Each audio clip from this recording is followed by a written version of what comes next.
একটা হাদিস পড়ছি, আগে হাদিসটা শুনবেন। হাদিসটি মুসনাদে ইমাম আহমদ বিন হাম্বলের প্রথম খণ্ডে আছে। মিশকাতুল মাসাবিহ, যে সমস্ত উলামায়ে কেরাম মাদ্রাসায় পড়ে আলিম হয়েছেন, আমি গুগল মাওলানাদের কথা বলছি না, ঘড়ি ঘড়ি গুগল থেকে আপনার পাশ করা অনেক মাওলানা ঘুরছে। আমার বক্তব্যের উদ্দেশ্য হলো যারা মাদ্রাসায় পড়াশোনা করে আলিম হয়েছেন তারাই হাদিসের শাস্ত্রটি পড়েছেন, যেটির নাম মিশকাতুল মাসাবিহ। ওখানে হাদিসটি আমি বলি। হাদিসের বর্ণনাকারী সাইয়্যিদুনা আমিরুল মুমিনিন ওমর ফারুক রাদিয়াল্লাহু আনহু। এই হাদিসটি মোটামুটি 5টি সূত্রে বর্ণিত আছে। কয়টি? 5টি সুন্নাতে আমি অধম নিজে পড়েছি, আলহামদুলিল্লাহ। 5টি সূত্রে বর্ণিত আছে, তার মধ্যে আমি সহিহ সূত্র, সহিহ সনদে যেটা প্রমাণিত আমি সেটা আপনাদের সামনে উপস্থাপন করছি। ওমর ফারুক রাদিয়াল্লাহু আনহু থেকে বর্ণিত হাদিস।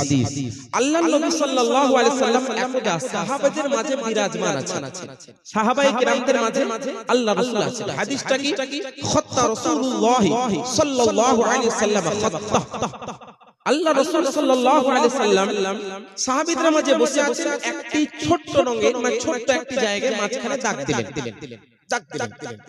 দাগ দেওয়ার পরে আল্লাহ রাসূল সাল্লাল্লাহু আলাইহি সাল্লাম ফাখাত্তা খুতুতান, একটা মাঝখানে দাগ দিলেন। দাগ দেওয়ার পরে চতুর্দিকে লম্বা লম্বা লম্বা লম্বা অনেকগুলো দাগ দিয়ে দিলেন। দাগ দেওয়ার পরে আল্লাহ রাসূল সাল্লাল্লাহু আলাইহি সাল্লাম ইরশাদ করেন কে হাল তাআলা, তোমরা কি জানো এই দাগগুলো কি? সাহাবীদের উত্তর শুনেন। সাহাবাগণ বলছেন আল্লাহু ওয়া রাসূলুহু আ'লাম। বলুন সুবহানাল্লাহ। এটা সাহাবীদের সুন্নাত। সাহাবীরা বলতে পারতেন, হুজুর এটা তো দাগ দিলেন আপনি, এখন আপনি মোবারক আঙ্গুল দিয়ে দাগ দিলেন, আমাদের মতো আপনাদের মতো ব্যক্তিরা হলে কি বলতাম? হুজুর এটা তো দাগ আপনি দিলেন, আপনি আমাদের সামনে। অথবা মরুভূমির বালুর মধ্যে আপনি আঙ্গুল দিয়ে দাগ দিলেন, এটা হচ্ছে একটা দাগ, অন্য আর কিছু নয়। ইট ইজ লাইন ওনলি, এটা একটা দাগ শুধুমাত্র যেটা আপনি দিলেন। আমাদের মতো আপনাদের মতো ব্যক্তিরা হলে এরকম উত্তর দিতাম। কিন্তু আদব কাকে বলে? নবীর দরবারে, মহান দরবারের আদব মহান সাহাবীগণ কিভাবে দিচ্ছেন দেখুন। আল্লাহ রাসূল বললেন কে হাল তাআলাম, এই সাহাবীরা তোমরা কি জানো এটা কি? সাহাবীরা উত্তরে বলছেন আল্লাহু ওয়া রাসূলুহু আ'লাম, আল্লাহ এবং তার রাসূল ভালো জানেন। এখানে বললাম যে আল্লাহ জানে, আল্লাহ এবং তার রাসূল ভালো জানেন। তার মানে আল্লাহ জানেন আর আল্লাহর জানানোতে আমাদের রাসূল জানেন। এরপরে আল্লাহ রাসূল সাল্লাল্লাহু আলাইহি সাল্লাম একটা মাঝখানে গোল রঙের গোল পাড়া দাগ দিলেন আর চতুর্দিকে অনেকগুলো দাগ দিলেন। দাগ দেওয়ার পরে আল্লাহ রাসূল বলছেন হাদিহি সুবুল, এই সবগুলো হচ্ছে রাস্তা, এই সবগুলো হচ্ছে রাস্তা। وعلى رأسه شيطان يدعو إليه, এই সবগুলো হচ্ছে রাস্তা, আর প্রত্যেকটি রাস্তার গোড়ায় গোড়ায় একটা করে শয়তান দাঁড়িয়ে আছে। আর প্রত্যেকটা রাস্তায় গোড়ায় যে একটা করে শয়তান দণ্ডায়মান আছে, তারা নিজের দিকে আহ্বান করছে কি যে এসো এসো এসো, you have to follow me because that is right way, এটা হচ্ছে সঠিক রাস্তা, তোমরা আমাকে ফলো করো, আমাকে ফলো করো, আমাকে ফলো করো। আল্লাহ নবী এটা বলছেন। এরপরে সাহাবীরা অবাক হয়ে গেলেন যে আল্লাহ নবী মাঝখানে যে ফুটো দাগটা দিলেন গোল পাড়া, ওটার কথা কিছু বললেন না। প্রথমে কি বললেন? চতুর্দিকের কথা বললেন, যে চতুর্দিকে এগুলো হচ্ছে একটা রাস্তা, আর প্রত্যেক রাস্তাতে একটা একটা করে রাস্তার গোড়ায় শয়তান আছে, আর প্রত্যেক শয়তান নিজের দিকে আহ্বান করছে আর বলছে আমি সঠিক, আমি সঠিক, আমি সঠিক, সুতরাং আমাকে তোমরা ফলো করো। এরপরে আল্লাহ নবী যে গোল দাগটা মাঝখানে দিয়েছিলেন, আচ্ছা মাঝখানে যে দাগটা থাকবে চতুর্দিকে লম্বা লম্বা দাগগুলো একদম হাঁ করে তাকিয়ে মনে হচ্ছে না? মাঝখানে দাগে চতুর্দিকে যখন দাগ থাকবে লম্বা লম্বা, তো মাঝখানে যে দাগটা ফোঁটাটা ও একদম মাঝখানে দাঁড়িয়ে আছে, চতুর্দিকে হাঁ করে সব শয়তান দাঁড়িয়ে আছে, আর মাঝখানে একটা ফোঁটা। এবার আল্লাহ নবী বলছেন হাদা সিরাতি মুস্তাকিমা, কোরআনের আয়াতটা পড়লেন হাদা সিরাতি মুস্তাকিমা, ইট ইজ রাইট ওয়ে, এইটাই হচ্ছে সঠিক রাস্তা, ফাত্তাবিউ, you have to follow this way. তার মানে এইটাই হচ্ছে সঠিক রাস্তা, আর এই রাস্তাটাই তোমরা অবলম্বন করো।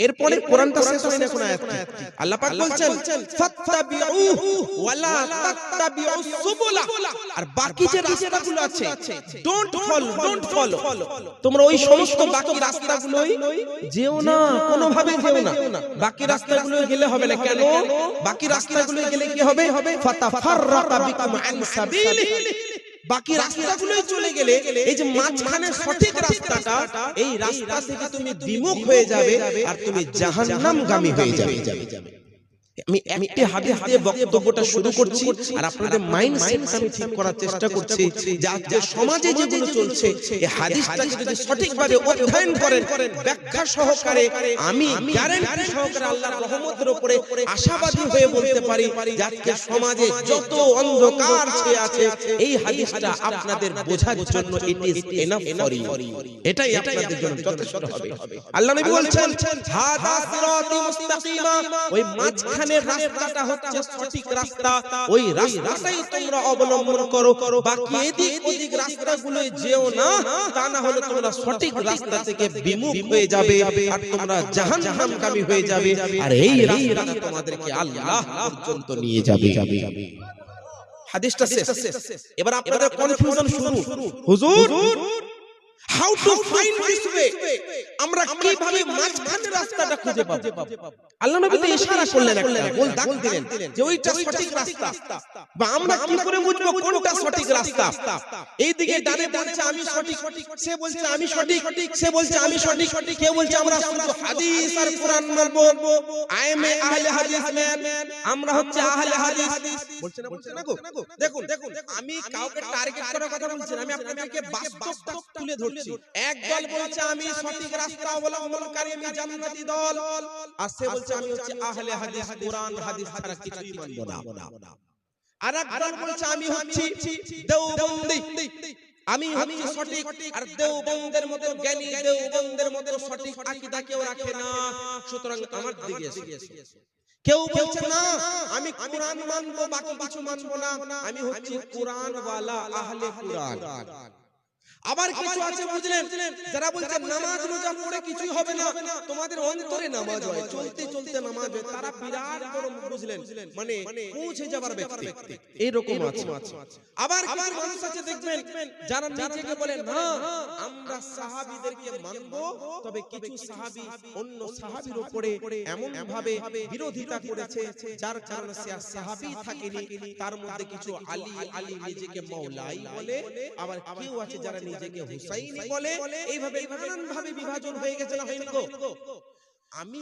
আপনাকে যদি আমি কোনো বক্তব্য শুরু করি না আমি ভূমিকা বাঁধছি আপনাদের আমি আপনাকে জিজ্ঞেস করি যে ভাই আপনি কি মুসলমান আপনি কি বলবেন হুজুর কি কথা বলছেন আলহামদুলিল্লাহ I am a Muslim person I am a মুমিন পারসন বলবেন না কিন্তু বলবেন হুজুর আপনাদের মধ্যে অনেকে বলেন হুজুর আমরা কি করে বুঝবো কোনটা সঠিক এ তো আলেমরাই বিভাজন তৈরি করে দিয়েছে কেউ বলছে আমি সঠিক আমি সঠিক কেউ বলছে আমি সঠিক so I am totally confused আমি পুরোপুরি একদম মানে সংশয়ের মধ্যে পড়ে গেছে সন্দেহের মধ্যে পড়ে গেছে আমি কিভাবে কাউকে মানবো এটা আপনাদের কিনা গো মনে আমি একদম আপনাদের জন্য চ্যাপ্টার পুরো খুলে যাব আশা করছি আপনাদের অন্তরের দরওয়াজা খুলে যাবে বলুন ইনশাআল্লাহ এবার প্রশ্ন হলো এটাই এটা সাধারণ মানুষের কনফিউশন যে কোনটা সঠিক কোনটা ভুল এবার আমি আপনাদেরকে প্রথম প্রশ্নের জবাবটা দিয়ে যাই বাপ সেটা হচ্ছে এই মাওলানা সেই বলছে ওই মাওলানা সেই বলছে ওই মাওলানা ওই বলছে সেই মাওলানা সেই বলছে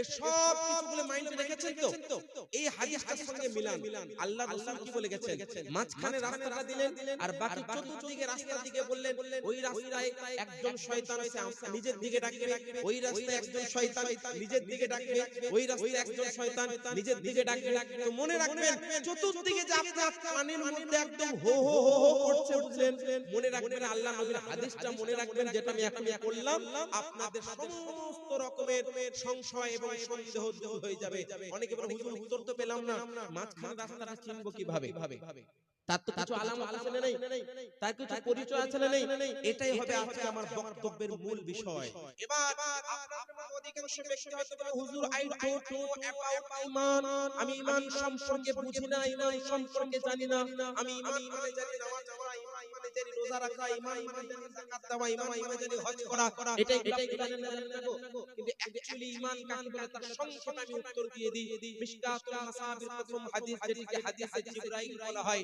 হাদিসের বর্ণনাকারী সাইয়্যিদুনা আমিরুল মুমিনিন ওমর ফারুক রাদিয়াল্লাহু আনহু। আমি এমন বর্ণনাকারীর নাম নিচ্ছি যাদের সাহাবী হওয়াটা কোরআন থেকে প্রমাণিত, বলুন সুবহানাল্লাহ। আমি এমন বর্ণনাকারীর নাম নিচ্ছি যাদের বর্ণিত হাদিসের মধ্যে কোনো ত্রুটি নেই। আর যতজন বর্ণনাকারী আছে সনদ বলে একটা চ্যাপ্টার খুলে দেব আপনাদের সামনে, এক কোনো সহিহ বর্ণনাকারী নেই। এটা একটা আসমাউ রিজালের আলাদা বিবরণ আছে, যদি প্রয়োজন হয় আপনাদের মধ্যে কাউকে সনদ জানার ইনশাআল্লাহ সেটাও জানিয়ে দেওয়া হবে, কোনো সমস্যা নেই। এই পুরো সনদটা সহিহ হাদিস এবং বর্ণনাকারীরা সকলে মজবুত এবং সকলে হচ্ছে কবি এবং কোনো এমন বর্ণনাকারী নেই যে দুর্বল। যে হাদিসটা আমি আপনাদের সামনে পড়বে এখন, এই হাদিসটা হবে সহিহ হাদিস, জয়ীফ নয়, দুর্বল নয়, জাল নয়। সুতরাং কেউ যদি মাছ ধরার মতো ঈমান ধরার যদি জাল ফেলতে আসে, একবার আপনি অ্যাভয়েড করে দেবেন। এই হাদিসটা সহিহ হাদিস, তোমার জালের কারণে আমি করব না। হাদিসটা শুনুন, মিশকাতুল মাসাবি প্রথম হাদিস। এই হাদিসটা মুআজামুল কাবির তাবরানী, আল মুআজামুল আওসাত সহ বিভিন্ন হাদিস শাস্ত্রের মধ্যে হাদিসটা উল্লেখিত আছে।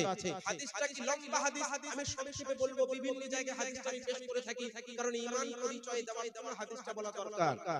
একজন ব্যক্তি, আচ্ছা হাদিসটা প্রথমে শুনেন, এইভাবে আছে। হযরত ওমর ফারুক রাদিয়াল্লাহু তাআলা আনহু উনি বলেন, ইন্নামা নাহনু ইনদা রাসূলিল্লাহি সাল্লাল্লাহু আলাইহি ওয়াসাল্লাম, একদা আমরা দয়ার নবী মায়ার নবীর দরবারে উপস্থিত আছি। সাহাবীরা উপস্থিত আছে। ইদ তালা আলাইনা রাজুলুন শাদীদু বিয়াযিস সিয়াব শাদীদু সাওয়াদিশ শা'র। হঠাৎ করে একজন ব্যক্তির আবির্ভাব হলো। হঠাৎ করে একজন মানুষ আমাদের সামনে যেন প্রকাশ পেল। আর মানুষটা দেখতে কেমন ছিল? একদম সাদা ফটফটে পোশাক পরেছিল, আর তার আপনার চুলের রং ছিল একেবারে কালো জকজকে। হঠাৎ করে সে আমাদের সামনে প্রকাশ পেল। তারপরে কি বলেছেন? লা ইউরা আলাইহি আসারুস সাফারি ওয়ালা ইয়ারিফুহু আহাদুম মিন্না, এবং ওই ব্যক্তির উপরে এমন কোন সফরের আলামত ছিল না। এই যে আমি মনে করুন দূর কলকাতা থেকে এলাম, আমার চেহারা দেখে বুঝতে পারবেন যে আমি লম্বা সফর করলাম। চোখ মুখে একটু ঢুকে যাবে, পোশাক আশাক একটু উল্টে যাবে, পেঁচিয়ে যাবে, ভিতরের পোশাকটা এটা তো উপরে পড়েছে, বুঝতে পারছেন না? তো যে লম্বা সফর করে আসবে তার উপরে একটা সফরের আলামত থাকবে না? থাকবে না? থাকবে। তো ওমর ফারুক রাদিয়াল্লাহু আনহু বলছেন, যে মানুষটা আমাদের সামনে প্রকাশ পেল, ওই মানুষটাকে দেখে মনে হয় না যে সফর করে এলো, কিন্তু ওয়ালা ইয়ারিফু আহাদুম মিন্না, ওয়ালা ইয়ারিফু আহাদুম মিন্না এর মানে হচ্ছে যে আমাদের মধ্যে কেউ ওই ব্যক্তিকে চিনতও না। যাই হোক, লম্বা হাদিস, আমি একদম সংক্ষেপে বলার চেষ্টা করছি। যাই হোক, তারপরে জালাসা ইনদা রাসূলিল্লাহি সাল্লাল্লাহু আলাইহি ওয়াসাল্লাম, ওই ব্যক্তি এলো এবং রাসূলের পাশে গিয়ে বসলো। কিভাবে বসলো, কেমন ভাবে বসলো, তার অনেক বিবরণ আছে। ইমাম ইবনে হাজার আসকালানী রাহমাতুল্লাহ আলাইহি ফাতহুল বারির মধ্যে হাদিসটা ব্যাখ্যা করতে গিয়ে বলেছেন, ওই ব্যক্তি প্রথমে ইস্তাআযানা, প্রথমে অনুমতি চাইলো, আল্লাহ রাসূলের দরবার থেকে অনুমোদন পেল, তারপরে বসলো। কিভাবে বসলো তার সংক্ষেপে ব্যাখ্যা দিই। হাদিসের মধ্যে আছে ফাসনাতা রুকবাতাইহি ইলা রুকবাতাই, ওই ব্যক্তি গিয়ে দুই যে হাঁটু দিলেন, বসে গেল, আর রাসূলের হাঁটুর সঙ্গে মুবারক হাঁটুর সঙ্গে নিজের হাঁটুটা লাগিয়ে দিল। রাসূলের পাকের হাঁটুর সঙ্গে নিজের দুই হাঁটুটাকে লাগিয়ে দিল। তারপরে ওয়াদাআ ইয়াদাইহি ইলা কাফাই ওয়াদাআ ইলাইহি ইলা ফাখিদাই, অর্থাৎ দুই হাতটিকে ওয়াদাআ ইয়াদাই, দুই হাতকে রাখলো কোথায়? আলা ফাখজি, ওখানে একটা ফাখজাই হে হু জামির মানে প্রোনাউন ব্যবহার হয়েছে। তো মুহাদ্দিসগণ বলেন, ওই ব্যক্তি দুই হাতটা নিজের হাঁটুর উপরে রাখলো না রাসূলের পাকের মুবারক হাঁটুর উপরে রাখলো? তো মুহাদ্দিসগণ ব্যাখ্যা করছেন, রাসূলের পাকের মুবারক হাঁটুর উপরে নয়, নিজের হাঁটুর উপরে রাখলে এটাই সবথেকে বড় আদব, এটাই সবথেকে আলা মিনাল আদাব, এটা সবথেকে বেশি আদব। ওই ব্যক্তি কি করলো? দুই হাতকে নিজের হাতের উপরে। আমরা যা আত্তাহিয়াত করি তাশাহুদে, তখন কিভাবে বসি? দুই হাতের উপরে দুই হাতকে রাখি না, ওইভাবেই ব্যক্তিটা রাখলো। বুঝলেন? এই হাদিসে আমি ঈমানের পরিচয় দিতে দিতে বাকি অনেকগুলো কোশ্চেন আপনারা উত্তর পেয়ে যাবেন। যাই হোক, হাঁটুটা রাখার। এবার ওই ব্যক্তি কি বলছেন? ইয়া মুহাম্মদ আখবিরনি আনিল ইসলাম। প্রথমে ইসলাম, এর অর্থ হচ্ছে হে মুহাম্মদ, আপনি আমাকে ইসলাম সম্পর্কে অবহিত করুন। ওই ব্যক্তি যে হঠাৎ করে এলো, মানে হুজুর please introduce me about Islam, ইসলাম সম্পর্কে আমাকে আপনি বলুন। আচ্ছা আচ্ছা আল্লাহ রাসূল সাল্লাল্লাহু আলাইহি ওয়াসাল্লাম বলছেন, আচ্ছা উত্তর দেওয়ার আগে একটা কথা বলি, হাদিস আছে ইয়া মুহাম্মদ, তাই তো নবীকে ইয়া মুহাম্মদ বলে আহ্বান করা ডাকা জায়েজ আছে? হ্যাঁ, ইয়া রাসূলুল্লাহ, ইয়া নবী আল্লাহ, ইয়া হাবিব আল্লাহ বলতে হয় না? উলামায়ে কেরাম আছেন না, ভালো আমি আপনাকে বোঝার জন্য বলছি, ইয়া মুহাম্মদ বলে ডাকা আহ্বান করা হারাম কিনা? ইয়া মুহাম্মদ, আল্লাহ নিজে নবীকে নিজের নাম ডাকেন না। আল্লাহ কোরআনে কোন জায়গায় আমাদের নবীকে ইয়া মুহাম্মদ বলেন, ইয়া আইয়ুহাল মুযাম্মিল, হে চাদরাবিত বন্ধু, ইয়া আইয়ুহাল মুদাসসির, হে কম্বলাবিত বন্ধু, ইয়া আসিস তাহা, এইভাবে আহ্বান করেছে আল্লাহ তার হাবিব। এত কিছু সংখ্যক মানুষ আছে যারা নিজে এমন বড় জ্ঞানী যে আমাদের নবীকে উল্টো পাল্টা বাক্য দিয়ে আহ্বান করে। আল্লাহ যখন নবীকে নিজের রাসূলের নাম নিয়ে ডাকেননি, আমি আপনি কে যে নবীকে তার নাম দিয়ে ডাকি? তাই তো না? কিন্তু হাদিসে তো আছে ইয়া মুহাম্মদ। তো কোন দেওবন্দি যদি বলে ইয়া মুহাম্মদ বলা জায়েজ কেন? হাদিস আছে। কোন ওয়াহাবি বলে ইয়া মুহাম্মদ বলা জায়েজ কেন? হাদিস আছে। কোন আহলে হাদিস বলতে পারে যে ইয়া মুহাম্মদ বলা তো জায়েজ, কারণ হাদিস আছে, হাদিসে জিবরাইল। তাই তো নাকি গো? বলতে পারে না? আচ্ছা আমি আপনাদেরকে একটি কথা বোঝাই। আমাদের কনস্টিটিউশন, ভারতীয় সংবিধান আপনারা পড়েছেন অনেকে, আমি একটু উদাহরণ দিচ্ছি। আইন, আচ্ছা এটা এই উদাহরণটা আপনাদের বুঝতে একটু অসুবিধা হবে, আরো সহজ করে দিই। আপনাদের মধ্যে কারো জ্বর হলে কি খান? প্যারাসিটামল খান না? প্যারাসিটামল খান। কারো সর্দি হলে স্যাপ্টোজিন খান। ওষুধগুলোর নাম বলছি, দুই একটা ওষুধ। স্যাপ্টোজিন খান। আর যদি লুজ মোশন হয়, যদি লুজ মোশন হয়ে যায়, মানে হয়তো কারো অসুবিধা হচ্ছে, খাওয়ার প্রবলেম হয়েছে, হ্যাঁ গ্যাস হয়ে গেছে, অ্যাসিডিটি হয়ে গেছে, তখন অনেক নানান ধরনের ওষুধ খান না? আচ্ছা আপনার গ্যাস হলে পারে তো প্যান্টাপ্রাজোল খান, আর নানান ধরনের ওষুধের নাম আছে। আমি 4-5টা ওষুধের নাম যে বললাম, আপনাদের মধ্যে কেউ যদি ডক্টর না হন, মানে মেডিকেল সায়েন্স সম্পর্কে অবগত না হন, কোন ওষুধটা কোন কাজে লাগে এগুলো যদি আপনারা আমাদের অবগত না হন, আপনার হালকা জ্বর হলে আপনি একদম ধরে নিলেন বুঝলেন প্যারাসিটামল 650 পাওয়ার, আর একটু হালকা সর্দি যে নিয়ে নিলেন একদম স্যাপ্টোজিন, বুঝতে পারছেন না? আর গ্যাস কিছু হয় না, আপনি 4-5টা প্যান্টাপ্রাজোল নিয়ে নিলেন।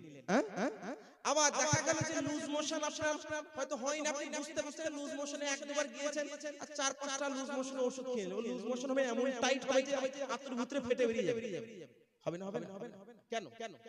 এই যে ঔষধের নামগুলো লেখা আছে, আমি আপনাদেরকে বোঝানোর চেষ্টা করছি। কেউ বলছে হুজুর আমার পেট ব্যথা হচ্ছে, গুগলে সার্চ করলাম অমুক ঔষধ আমি খেয়ে নেব।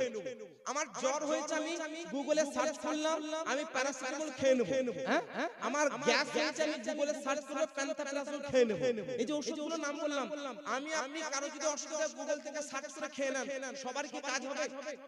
হয়তো কারো দেখার ইমিউনিটি পাওয়ার ভালো আছে, কারো হয়তো রোগ প্রতিরোধ ক্ষমতা ভালো আছে, তার হয়তো কাজ হয়ে যেতে পারে, কিন্তু 100% মানুষের কাজ হবে কি গো? হ্যাঁ না উত্তর দেবে, নালে কিন্তু মন ভালো লাগবে, হবে না?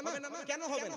কারণ ঔষধ যেগুলো গুগলের নামগুলো লেখা আছে, কিতাবে যে ঔষধের নামগুলো লেখা আছে, এটা একাডেমিক বিষয়, it is only academic thing, মানে এইগুলো একটা পড়ার জন্য অভিজ্ঞতা এবং দক্ষতা অর্জন করার জন্য ওগুলো লেখা আছে, ওগুলো পড়ে আপনি জ্ঞানী হতে পারবেন। কিন্তু কোন ঔষধটা কোন পেশেন্টের জন্য প্রয়োগ করতে হবে, কোন ঔষধটা কোন পেশেন্টকে সাজেস্ট করতে হবে, এটা একমাত্র ডক্টর জানবে না। কেন? তার কারণ হচ্ছে একজন 60 বছরের বৃদ্ধ মানুষ আর একজন 6 বছরের বাচ্চা, দুইজনকে যদি 650 পাওয়ারের প্যারাসিটামল দেওয়া হয়, দুইজনের অবস্থা ঠিক থাকবে? আবার দেখা গেল 1 বছরের একটা বাচ্চা ছেলে, আর ওকে আপনি দিয়ে দিলেন কি আপনার ওই লুজ মোশনের কোন ওষুধ দিয়ে দিলেন আপনি ক্যাপসুল, আর কোন একটা 60 বছর থেকে একটা সিরাপ দিলেন, কি হবে? রিঅ্যাকশন হবে না? হবে। কেন? তার কারণ আমি আপনি যারা ডক্টর নয়, আই মিন নট ডক্টর, আমি আপনি ডক্টর নই, আমি আপনি খানিক হয়তো জ্ঞান রাখি যাতে ভুলভাল কেউ ওষুধ দিয়ে দিলে যেন পড়ে বুঝতে পারি, তাই না? কিন্তু আমি আপনি নিজের জন্য সাজেস্ট করতে পারি না, কারণ কোন ওষুধটা কোন পেশেন্টের জন্য, তার ভিতরের অবস্থা কি, ওই তার প্রতিরোধ ক্ষমতা কতটা, ইমিউনিটি পাওয়ার কি রকম আছে, সবগুলো দেখার পর একজন ডক্টর কি করেন, একটা ওষুধকে সাজেস্ট করেন। তো এই যে ওষুধের নামগুলো লেখা আছে, এইগুলোকে বলতে পারেন একটা আইন, একটা আমাদের দেহের জন্য একটা আইন। এটা প্রয়োগ কে করবে? ডক্টর। কে করবে? ডক্টর। অনুরূপভাবে আজকে এত গুগল মাওলানা মুহাদ্দিস বেরিয়েছে বুঝলেন, এমন গুগল থেকে সার্চ করবে হাদিস নম্বর, সে জীবনে পেচ্ছাপ করে কোন আঙ্গুলটা দিয়ে পেচ্ছাপ মানে ধুতে হয়, কোন আঙ্গুলটা দিয়ে পায়খানার রাস্তাটা ধৌত করতে হয়, এটা সঠিক জ্ঞান তার নেই, কিন্তু গুগলে সার্চ করে দুই একটা হাদিস মুখস্থ করে নিয়ে বুঝলেন, এই দাদুর বয়সী চাচার বয়সী যারা তাদের বাপ দাদুদেরকে দেখে এসেছেন কোরআন হাদিস যাচাই বাছাই কৃত মাসাইলগুলোর উপরে যে আমল হচ্ছে তার উপরে এক বাক্যে বলছে কিয়াম করা যাবে না, দরুদ পড়া যাবে না। আরে নামাজ তো সালাম ফিরলে হয়ে যাবে, দোয়া করে কি হবে? হ্যাঁ এগুলো জায়েজ নাই। আরে কোরআন হাদিস আছে যে ভাই গুগলে আমি ইমাম কেন মানবো?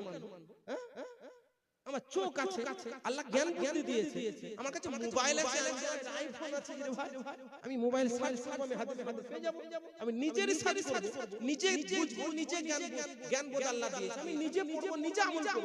কেন কোন মননের পেছনে যাব? ইহুদি নাসরানীরা করতো, এর ইহুদি নাসরানীরা করতো যে ইহুদিদের আলেমদেরকে জিজ্ঞেস করতো, তারা একটা কথা বলতো একটা লুকিয়ে দিত, নাসরানীদের আলেমরা একটা কথা বলতো একটা কথা লুকিয়ে দিত। তো এখন তো modern, it is time of science, it is time of technology, so এইগুলো আমরা আমল করব না। এখন মডার্ন যুগ রে ভাই, আধুনিক যুগে আবার কোন আলেমের কাছে যেতে হবে নাকি, কোন ইমাম মানতে হবে নাকি? ডাইরেক্টলি আমি কোরআন হাদিস গুগলে সার্চ করে নেব।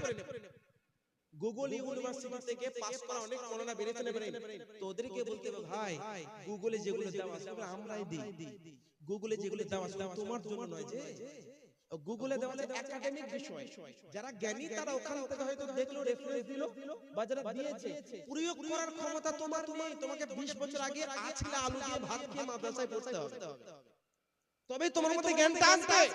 আর 2-4 দিন গুগল থেকে পড়ে নিয়ে বিরাট বড় মহান মুফতির সঙ্গে আবার বাক্য লাভ করতে চলে আসে। বুঝতে পারছেন না?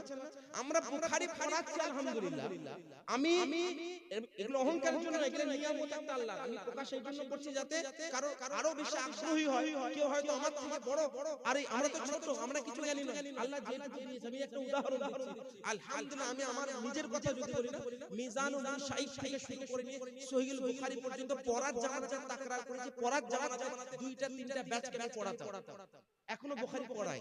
অথচ দেখবেন 3-4 দিন বুঝলেন একটা ছেলে গিয়ে সে গুগলে সার্চ করে বলছে আপনারা কি জানেন, আমি ডক্টর, আমি ইঞ্জিনিয়ার, আমি টিচার, বিরাট বড় বড় কথা বুঝলেন। এরকম হচ্ছে না। আমি বক্তব্য শুরুতে আপনাদের মাইন্ডসেট করে দিচ্ছি, শুনে রাখবেন, গুগলে সব থাকে না, কিন্তু যেটুকু আছে ওটা আপনার জন্য নয়, ওগুলো অনলি একাডেমিক বিষয়। ওগুলো প্রয়োগ করতে যাবেন কি হবে জানেন? লুজ মোশন ওষুধ দিতে গিয়ে গ্যাসের ওষুধ দিয়ে দিবেন, জ্বরের ওষুধ দিতে যে আপনি সর্দির ওষুধ দিবেন, নাক বন্ধ হওয়ার নাক বন্ধ করতে গিয়ে অন্য কোথায় বন্ধ হয়ে যাবে, হবে না? তো মনে রাখবেন, গুগলের উপরে ভরসা করে গুগল থেকে শিখবো এইরকম যুবক ভাই, এইরকম মাইন্ডসেট বাদ দাও। এইটা যদি এইরকম মাইন্ডসেট রেখে তুমি ইসলাম বুঝতে চাও, ইসলাম বুঝবে না, বরঞ্চ শয়তানদের অন্তর্ভুক্ত হয়ে যাবে। এবার এইরকম কিছু গুগল মৌলবি মুহাদ্দিস গুগল থেকে সার্চ করে বলবে হাদিসে জিবরাইল মিশকাতুল মাসাবি প্রথম হাদিস, যেখানে লেখা আছে আল্লাহর নবীর দরবারে সাহাবীদের উপস্থিতিতে আল্লাহর নবীকে বলা হলো ইয়া মুহাম্মদ, হে মুহাম্মদ, তা আপনি কেন বলছেন ওয়াই ডু দিস ইজ হারাম, আপনি কেন বলছেন যে এইটা নাকি বলা হারাম? আমি বলবো শোনো বাবু, এটা একাডেমিক বিষয়। এই যে এখানে আল্লাহ নবীকে ইয়া মুহাম্মদ বলে এটা কে বলেছে এটাকে বুঝতে হবে। আমি হাদিসটা শেষ করে দিয়ে উত্তরটা দেব, অপেক্ষা আছেন তো? কন্টিনিউ করে হাদিস, আমি প্রশ্নের উত্তরটা দেব। আচ্ছা দিয়েই দিই, মানুষ হয়তো অপেক্ষা করবে, দিয়েই দিই উত্তরটা। এখানে যে ইয়া মুহাম্মদ, এই ইয়া মুহাম্মদ শব্দটা বলা হারাম, এর 3টে উত্তর আছে। একটা উত্তর ইমাম ইবনে হাজার আসকালানী রাহমাতুল্লাহ আলাইহি ফাতহুল বারির মধ্যে, আল্লামা বদরুদ্দিন আইনি রাহমাতুল্লাহ আলাইহি উমদাতুল কারির মধ্যে, মিরকাতুল মাফাতিশ শারহু মিশকাতুল মাসাবির মধ্যে, দশম শতাব্দীর মুজাদ্দিদ ইমাম মোল্লা আলী কারি হানাফি রাহমাতুল্লাহি তাআলা আলাইহি এর ব্যাখ্যায় উল্লেখ করেছেন যে ইয়া মুহাম্মদ বলা নিষিদ্ধ। এর 3টে ব্যাখ্যা হতে পারে। 1 নম্বর ব্যাখ্যা হলো এখানে ইয়া মুহাম্মদ কোন মানুষ বলেনি, আল্লাহর ফেরেশতা বলেছে, সুবহানাল্লাহ। এখানে যে মানুষটা আল্লাহ নবীকে প্রশ্ন করছে ওটা কোনো মানুষ নয়, ওটা কে? আল্লাহর ফেরেশতা। আর এই আল্লাহ রাসূলকে ইয়া মুহাম্মদ বলা হারাম, এটা মানুষের জন্য, ফেরেশতার জন্য নয়। আর তুই যদি বলিস দেওবন্দি আহলে হাদিস ভাই, না আমি গুগল থেকে দেখলাম ইয়া মুহাম্মদ বলা যায়, তুই ফেরেশতা নাকি রে? ওখানে তো বলেছিল আল্লাহ ফেরেশতা, আল্লাহর কোন সাহাবী ইয়া মুহাম্মদ বলেছে, আল্লাহ নবীর কোন সাহাবী দেখাও, ইয়া রাসূলুল্লাহ বলেছেন, ইয়া নবী আল্লাহ বলেছেন, ইয়া হাবিব আল্লাহ বলেছেন, ইয়া মুহাম্মদ বলেন।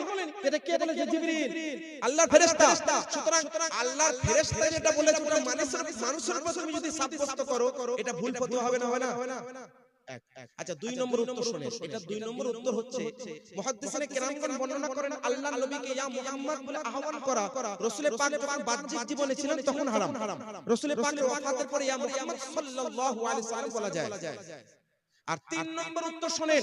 3 নম্বর উত্তর হচ্ছে এটাই যে ইয়া মুহাম্মদ এই যে শব্দটা, এই শব্দটা শুধুমাত্র বলা নিষিদ্ধ, কিন্তু ইয়া মুহাম্মদ বলার পরে সাল্লাল্লাহু আলাইহি ওয়াসাল্লাম দরুদ পড়া, অন্য কোন লাকাব দিয়ে আপনার মুলাক্কাব করা, এইটা যদি হয় তাহলে যায়। তাহলে মোট কয়টি ব্যাখ্যা করলাম? কিন্তু গুগলে কয়টা পাবেন? খালি হাদিস নম্বর পাবেন, হাদিস জিবরিল মিশকাতুল মাসাবি হাদিস নম্বর 1, এই উমরে ফারুক বর্ণনা করে হাদিসটা সহিহ, সুতরাং বলা যায়। কি হবে বুঝতে পারছেন? তারা গুগল থেকে পড়লে কি হয়, আর একজন আলেমের সুহবাতে থাকলে, আলেমের সঙ্গে, আলেমের কাছ থেকে জ্ঞান অর্জন করলে কি হয়, আমি একটু ঝলক আপনাকে দিলাম। আচ্ছা, হাদিসটা কন্টিনিউ করি। আল্লাহ রাসূলের সাহাবী বলছেন, ওই ব্যক্তি এবার বলছেন, ইয়া মুহাম্মদ আখবিরনি আনিল ঈমান, হুজুর please introduce me about Islam. ইসলাম কাকে বলে আপনি আমাকে অবহিত করুন। আল্লাহ নবী বলছেন, আল ইসলাম আন তাশহাদা বিল্লাহ, আন তাশহাদা আল্লা ইলাহা ইল্লাল্লাহ ওয়া আশহাদু আন্না ওয়া তাশহাদু আন্না মুহাম্মাদান আবদুহু ওয়া রাসূলুহু ওয়া তুকিমাস সালাহ ওয়া তুতিয়াজ যাকাত ওয়া তাসুম রমাদান ওয়া তাহজ্জাল বাইতা ইন ইসতাতা'তা ইলাইহি সাবিলা। কি বলছেন আল্লাহ নবী? ইসলাম হচ্ছে এই যে তুমি মুখে সাক্ষী সাক্ষ্য দাও, মানে স্বীকারোক্তি দাও। তো মুখে জুবানে কিছু বলা, এটা জুবানের একটা আমল, এটা অন্তরে বিশ্বাস নয়। জুবানে বলো, কি বলো? যে আল্লাহ এক, আল্লাহ ছাড়া কোনো মাবুদ নেই, আর মুহাম্মদ সাল্লাল্লাহু আলাইহি ওয়াসাল্লাম হচ্ছে আল্লাহর রাসূল, এবং নামাজ কায়েম করো, রোজা রাখো, যাকাত দাও এবং হজ আদায় করো যদি তোমার সামর্থ্য থাকে। এটাকে কি বললেন আল্লাহর রাসূল? এটাই কি বললেন? ইসলাম। আচ্ছা, এই হাদিসটা এতটুকু যদি বলা হয়, আমাদের মধ্যে অনেক ব্যক্তি আছেন যারা নামাজ পড়ে না, রোজা রাখে না, হজ ফরজ হওয়ার পরেও হজ আদায় করে না, রমজান মাসে রোজা রাখে না, মালদার হওয়ার পরেও যাকাত দেয় না। হাদিসের এতটুকু অংশ পড়ার পরে ব্যক্তি মুসলমান থাকবে? কি গো, আমি ব্যাখ্যা করব। এতটুকু হাদিস অনুযায়ী মুসলমান থাকলো না, কারণ আল্লাহর রাসূল কি বলেছেন? এগুলো করবে তবে কি হবে? মুসলমান। আচ্ছা, যাই হোক, তারপরে ওই ব্যক্তি, যে ব্যক্তি জিজ্ঞেস করলেন, ওই ব্যক্তি বলছে, ইয়া মুহাম্মদ কদ সাদাকতা, মানে আপনি সত্য বললেন। উমর ফারুক রাদিয়াল্লাহু আনহু বসেছিলেন, উনি বলছেন, ফাআজিবনা লাহু ইয়াসআলুহু ওয়া ইউসাদ্দিকুহু। আমরা অবাক হয়ে গেলাম, একজন মানুষ সে জানে না, আল্লাহ নবীকে জিজ্ঞেস করছে, আবার ওই ব্যক্তি আল্লাহ নবীকে বলছে, হুজুর আপনি যেগুলো বলেন সেগুলো ঠিক আছে। আচ্ছা, আপনাদের মধ্যে দেখুন যে আমাকে কেউ বলে, হুজুর এটা কি উত্তর হবে? আমি উত্তর দিয়ে দিই, আর আপনি যেগুলো হুজুর আপনি যেটা বলেন সেটা ঠিক বললেন। তো আপনি জানতেন না বলে জিজ্ঞেস করলেন। তো যে ব্যক্তিরা জানে না, সে যখন জেনে নেবে তারপরে আমাকে সত্যায়ন করবে, এটা হয়? সে জানে না বলে তো জানতেন। তো যে লোকটা জানবে সেই লোকটাই তো বলবে যে আপনি যেটা বললেন সেটা ঠিক বললেন। তো ওমর ফারুক বলছে, যে লোকটা জিজ্ঞেস করছে ওই লোকটা সত্যায়ন করছে, এটা কিভাবে সম্ভব? আচ্ছা, তারপরে আবার দ্বিতীয় প্রশ্ন করলো, ইয়া মুহাম্মদ আখবিরনি আনিল ঈমান। এ মুহাম্মদ সাল্লাল্লাহু আলাইহি ওয়াসাল্লাম, আপনি ঈমান কাকে বলে আপনি আমাকে বলুন। তো আল্লাহ রাসূল বলছেন, আল ঈমান আন তু'মিনা বিল্লাহি ওয়া মালাইকাতিহি ওয়া কুতুবিহি ওয়া রাসূলিহি ওয়াল ইয়াউমিল আখির ওয়াল কদরি খায়রিহি ওয়া শাররিহি। এই হাদিসটা সহিহ মুসলিমে, সুনানে তিরমিজিতেও আছে। এই হাদিসের ব্যাখ্যা হলো, উত্তর হলো যে ঈমান হচ্ছে এই, তোমরা আল্লাহর উপরে বিশ্বাস করো, কিতাবের উপরে বিশ্বাস করো, রাসূলগণের উপরে বিশ্বাস করো, পরকালের উপরে বিশ্বাস করো, এবং ভাগ্য ভালো হোক বা মন্দ ওর উপরে বিশ্বাস করো। আচ্ছা, তারপরে আল্লাহ রাসূল এটা বলার পর আবার বলছে, সাদাকতা, আপনি যেটা বললেন ঠিক বললেন। ওমর ফারুক বলেন, ফাআজিবনা লাহু ইয়াসআলুহু ওয়া ইউসাদ্দিকু। আমরা অবাক হয়ে গেলাম, যে লোকটা জিজ্ঞেস করছে ওই লোকটাই বলছে যে আপনি যেটা বললেন ঠিক বললেন।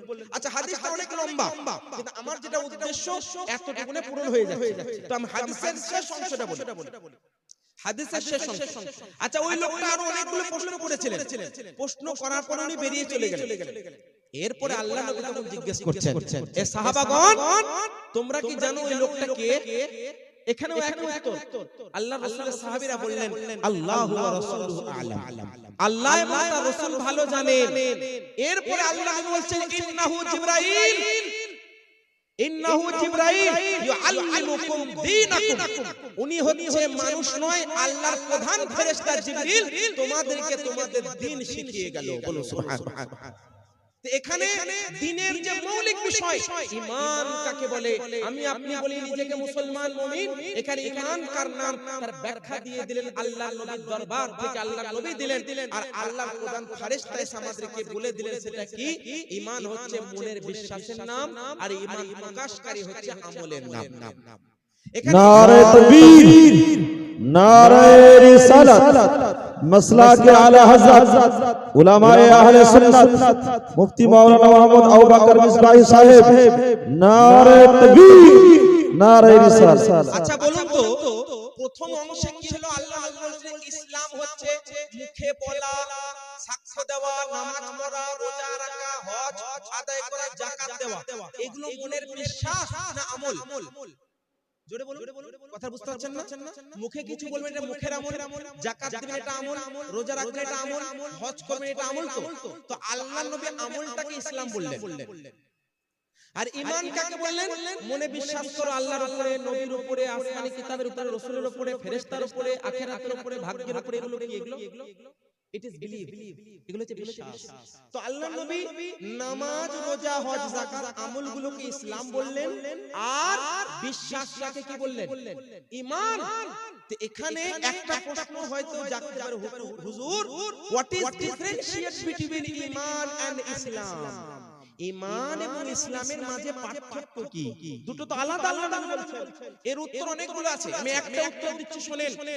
অ্যাকচুয়ালি আল্লাহ রাসূল সাল্লাল্লাহু আলাইহি ওয়াসাল্লাম এখানে দুটোর মধ্যে পার্থক্য করলেন না, বরং বুঝিয়ে দিলেন যে ঈমান আসল হচ্ছে মনের বিশ্বাস আর ওই মনের বিশ্বাসটা আমলে বাস্তবায়ন করা হচ্ছে ঈমানের পরিচয়।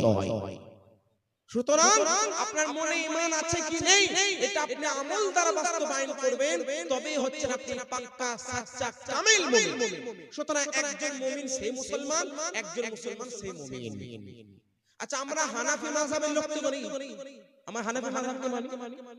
মাযহাব যারা মানেন, মাযহাবের মধ্যে কিছু পার্থক্য আছে, মানে কিছু কিছু আমলে, কিছু আপনার কথার মধ্যে পার্থক্য বা মতবিরোধ দেখা যায়। আর যেটাকে আপনার সুযোগ নিয়ে আজকের যুগের আহলে হাদিস ভাই বলেন যে আমরা কোন ইমাম মানি না, কেন জানেন? কারণ এই ইমাম এই বলছে, এই ইমাম হারাম বলছে, এই ইমাম জায়েজ বলছে, এই ইমাম নাজায়েজ বলছে। আমি আহলে হাদিসের মোটামুটি 10 থেকে 20 খানা প্রশ্নের জবাব আজকে দেব ইনশাআল্লাহ। এই ইমাম মানা নিয়ে যে প্রশ্নগুলো করে আমি চেষ্টা করব 10 থেকে 20টা না হলে যতটুকু আমি সময় পাবো বলবো, তারপর আপনাদের প্রশ্ন আসবে, তাদের যে আপত্তিগুলো আমার কানে এখন পর্যন্ত এসেছে তার উত্তর দেওয়ার চেষ্টা করব। আচ্ছা ইমাম আযম আবু হানিফা রাদিয়াল্লাহু আনহু হচ্ছেন সবথেকে বড় ইমাম। কেন জানেন? ইনি 80 হিজরিতে জন্মগ্রহণ করেছেন মশহুর কওল অনুযায়ী, আর 150 হিজরিতে ওফাত লাভ করেছেন। কত বললাম? 150। বাকি যে ইমামগণ এনার পরে আগমন করেছে। তাহলে ইমাম মালিক, ইমাম শাফি, ইমাম আহমদ ইবনে হাম্বল, তিনজন ইমাম ঈমান কাকে বলে ব্যাখ্যা করেছেন। অনেকের এনাদের মধ্যে অনেক রকমের ব্যাখ্যা আছে, আমি এনাদের তিনজনের ব্যাখ্যাটা এক বাক্যে বলার চেষ্টা করছি। তিনজনের কথা অনুযায়ী কিছুটা পার্থক্য হলেও সারাংশ হলো এটাই, ঈমান হচ্ছে মনের বিশ্বাস, মৌখিক স্বীকারোক্তি এবং আমলের সমষ্টির নাম হচ্ছে ঈমান। তার মানে এই তিনজন ইমামের নিকটে মনের বিশ্বাস, মুখের স্বীকারোক্তি এবং আমল হবে, তবে একজন ব্যক্তি মুমিন মুসলমান হবে। তাহলে এই তিনজন বলছেন শোনো, কোন ব্যক্তি যদি মনের বিশ্বাস আর মুখের স্বীকারোক্তি দেয়, নামাজ, রোজা, হজ, যাকাত কোনো আমল না করে, আমলকে ইনকার করে, আমল না করে, ওই ব্যক্তি কোনো মুমিন হতে পারবে না। মুমিন হতে পারবে না।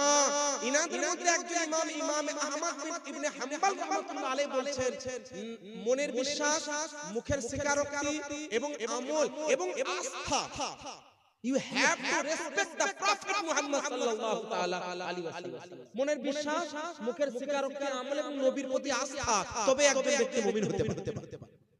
এনাদের মধ্যে এত পার্থক্য, আমাদের ইমামে আযম সিরাজুল উম্মাহ কাশিফুল গুম্মাহ হযরত নু'মান ইবনে সাবিত রাদিয়াল্লাহু তাআলা আন ইমামে আযম যাকে বলা হয়, আলহামদুলিল্লাহ অধম আমি নিজে ইমামে আযম রাদিয়াল্লাহু তাআলা আনহুর মুবারক রওজার জিয়ারত করার সৌভাগ্য লাভ করেছি, এটা আল্লাহর বড়ই নিয়ামত। ইমামে আযম আবু হানিফা রাদিয়াল্লাহু তাআলা আনহু বলেন ঈমান কাকে বলা হয়। আমি কয়েকটি কিতাবের নাম বলে দিচ্ছি শুনেন, আর আমি যতদূর পর্যন্ত মাইকের আওয়াজ যাচ্ছে আমি এক বাক্যে আপনাদেরকে বলতে শুনেন, আমি একটাও হরফ কথা বাক্য নয়, একটাও হরফ কোরআন হাদিস ইজমা কিয়াস বিরোধী বলবো না, প্রত্যেকটার দলিল আলহামদুলিল্লাহ আমার কাছে আছে। ওইজন্য আজ পর্যন্ত কোন আহলে হাদিসের যারা জ্ঞান অর্জন করার উদ্দেশ্য নয়, ঝগড়া করার উদ্দেশ্যে তর্ক বিতর্ক করে এই অধমের সামনে দাঁড়াবার ক্ষমতা যোগ্যতা রাখেনি। আমি চ্যালেঞ্জ করছি এখনো পর্যন্ত যদি এরকম কোন আপনাদের এলাকায় থাকে, আমি যদি জ্ঞান অর্জন করার জন্য আসি, আমি তাকে সম্মানের সাথে বলবো ভাই বসো, আমি তোমাকে দেখাচ্ছি। আর যদি ঝগড়া মুজাদালার জন্য আছে, আমি বলবো একটা হরফ বলার সুযোগ তাকে দেব না ইনশাআল্লাহ। মানে একটা প্রশ্নের উত্তর দিতে পারবে। আমি চ্যালেঞ্জ করে বলছি প্রত্যেকটা কথা কোরআন হাদিস ইজমা কিয়াস এই চারটি ইসলামের দলিল বহির্ভূত একটা হরফ পর্যন্ত আমি বলবো না ইনশাআল্লাহ। তো যে কথা বলছিলাম, ইমাম আযম আবু হানিফা রাদিয়াল্লাহু আনহু ঈমান সম্পর্কে বলেছেন আল ফিকহুল আকবরের মধ্যে আছে আল মুতাকাতুল মুনতাকাত, একটি বিখ্যাত কিতাব আহলে সুন্নাত ওয়াল জামাতের সমস্ত মাদ্রাসা সহ দেওবন্দি ওয়াহাবিদের মাদ্রাসাতেও কিতাবটা পড়ানো হয়।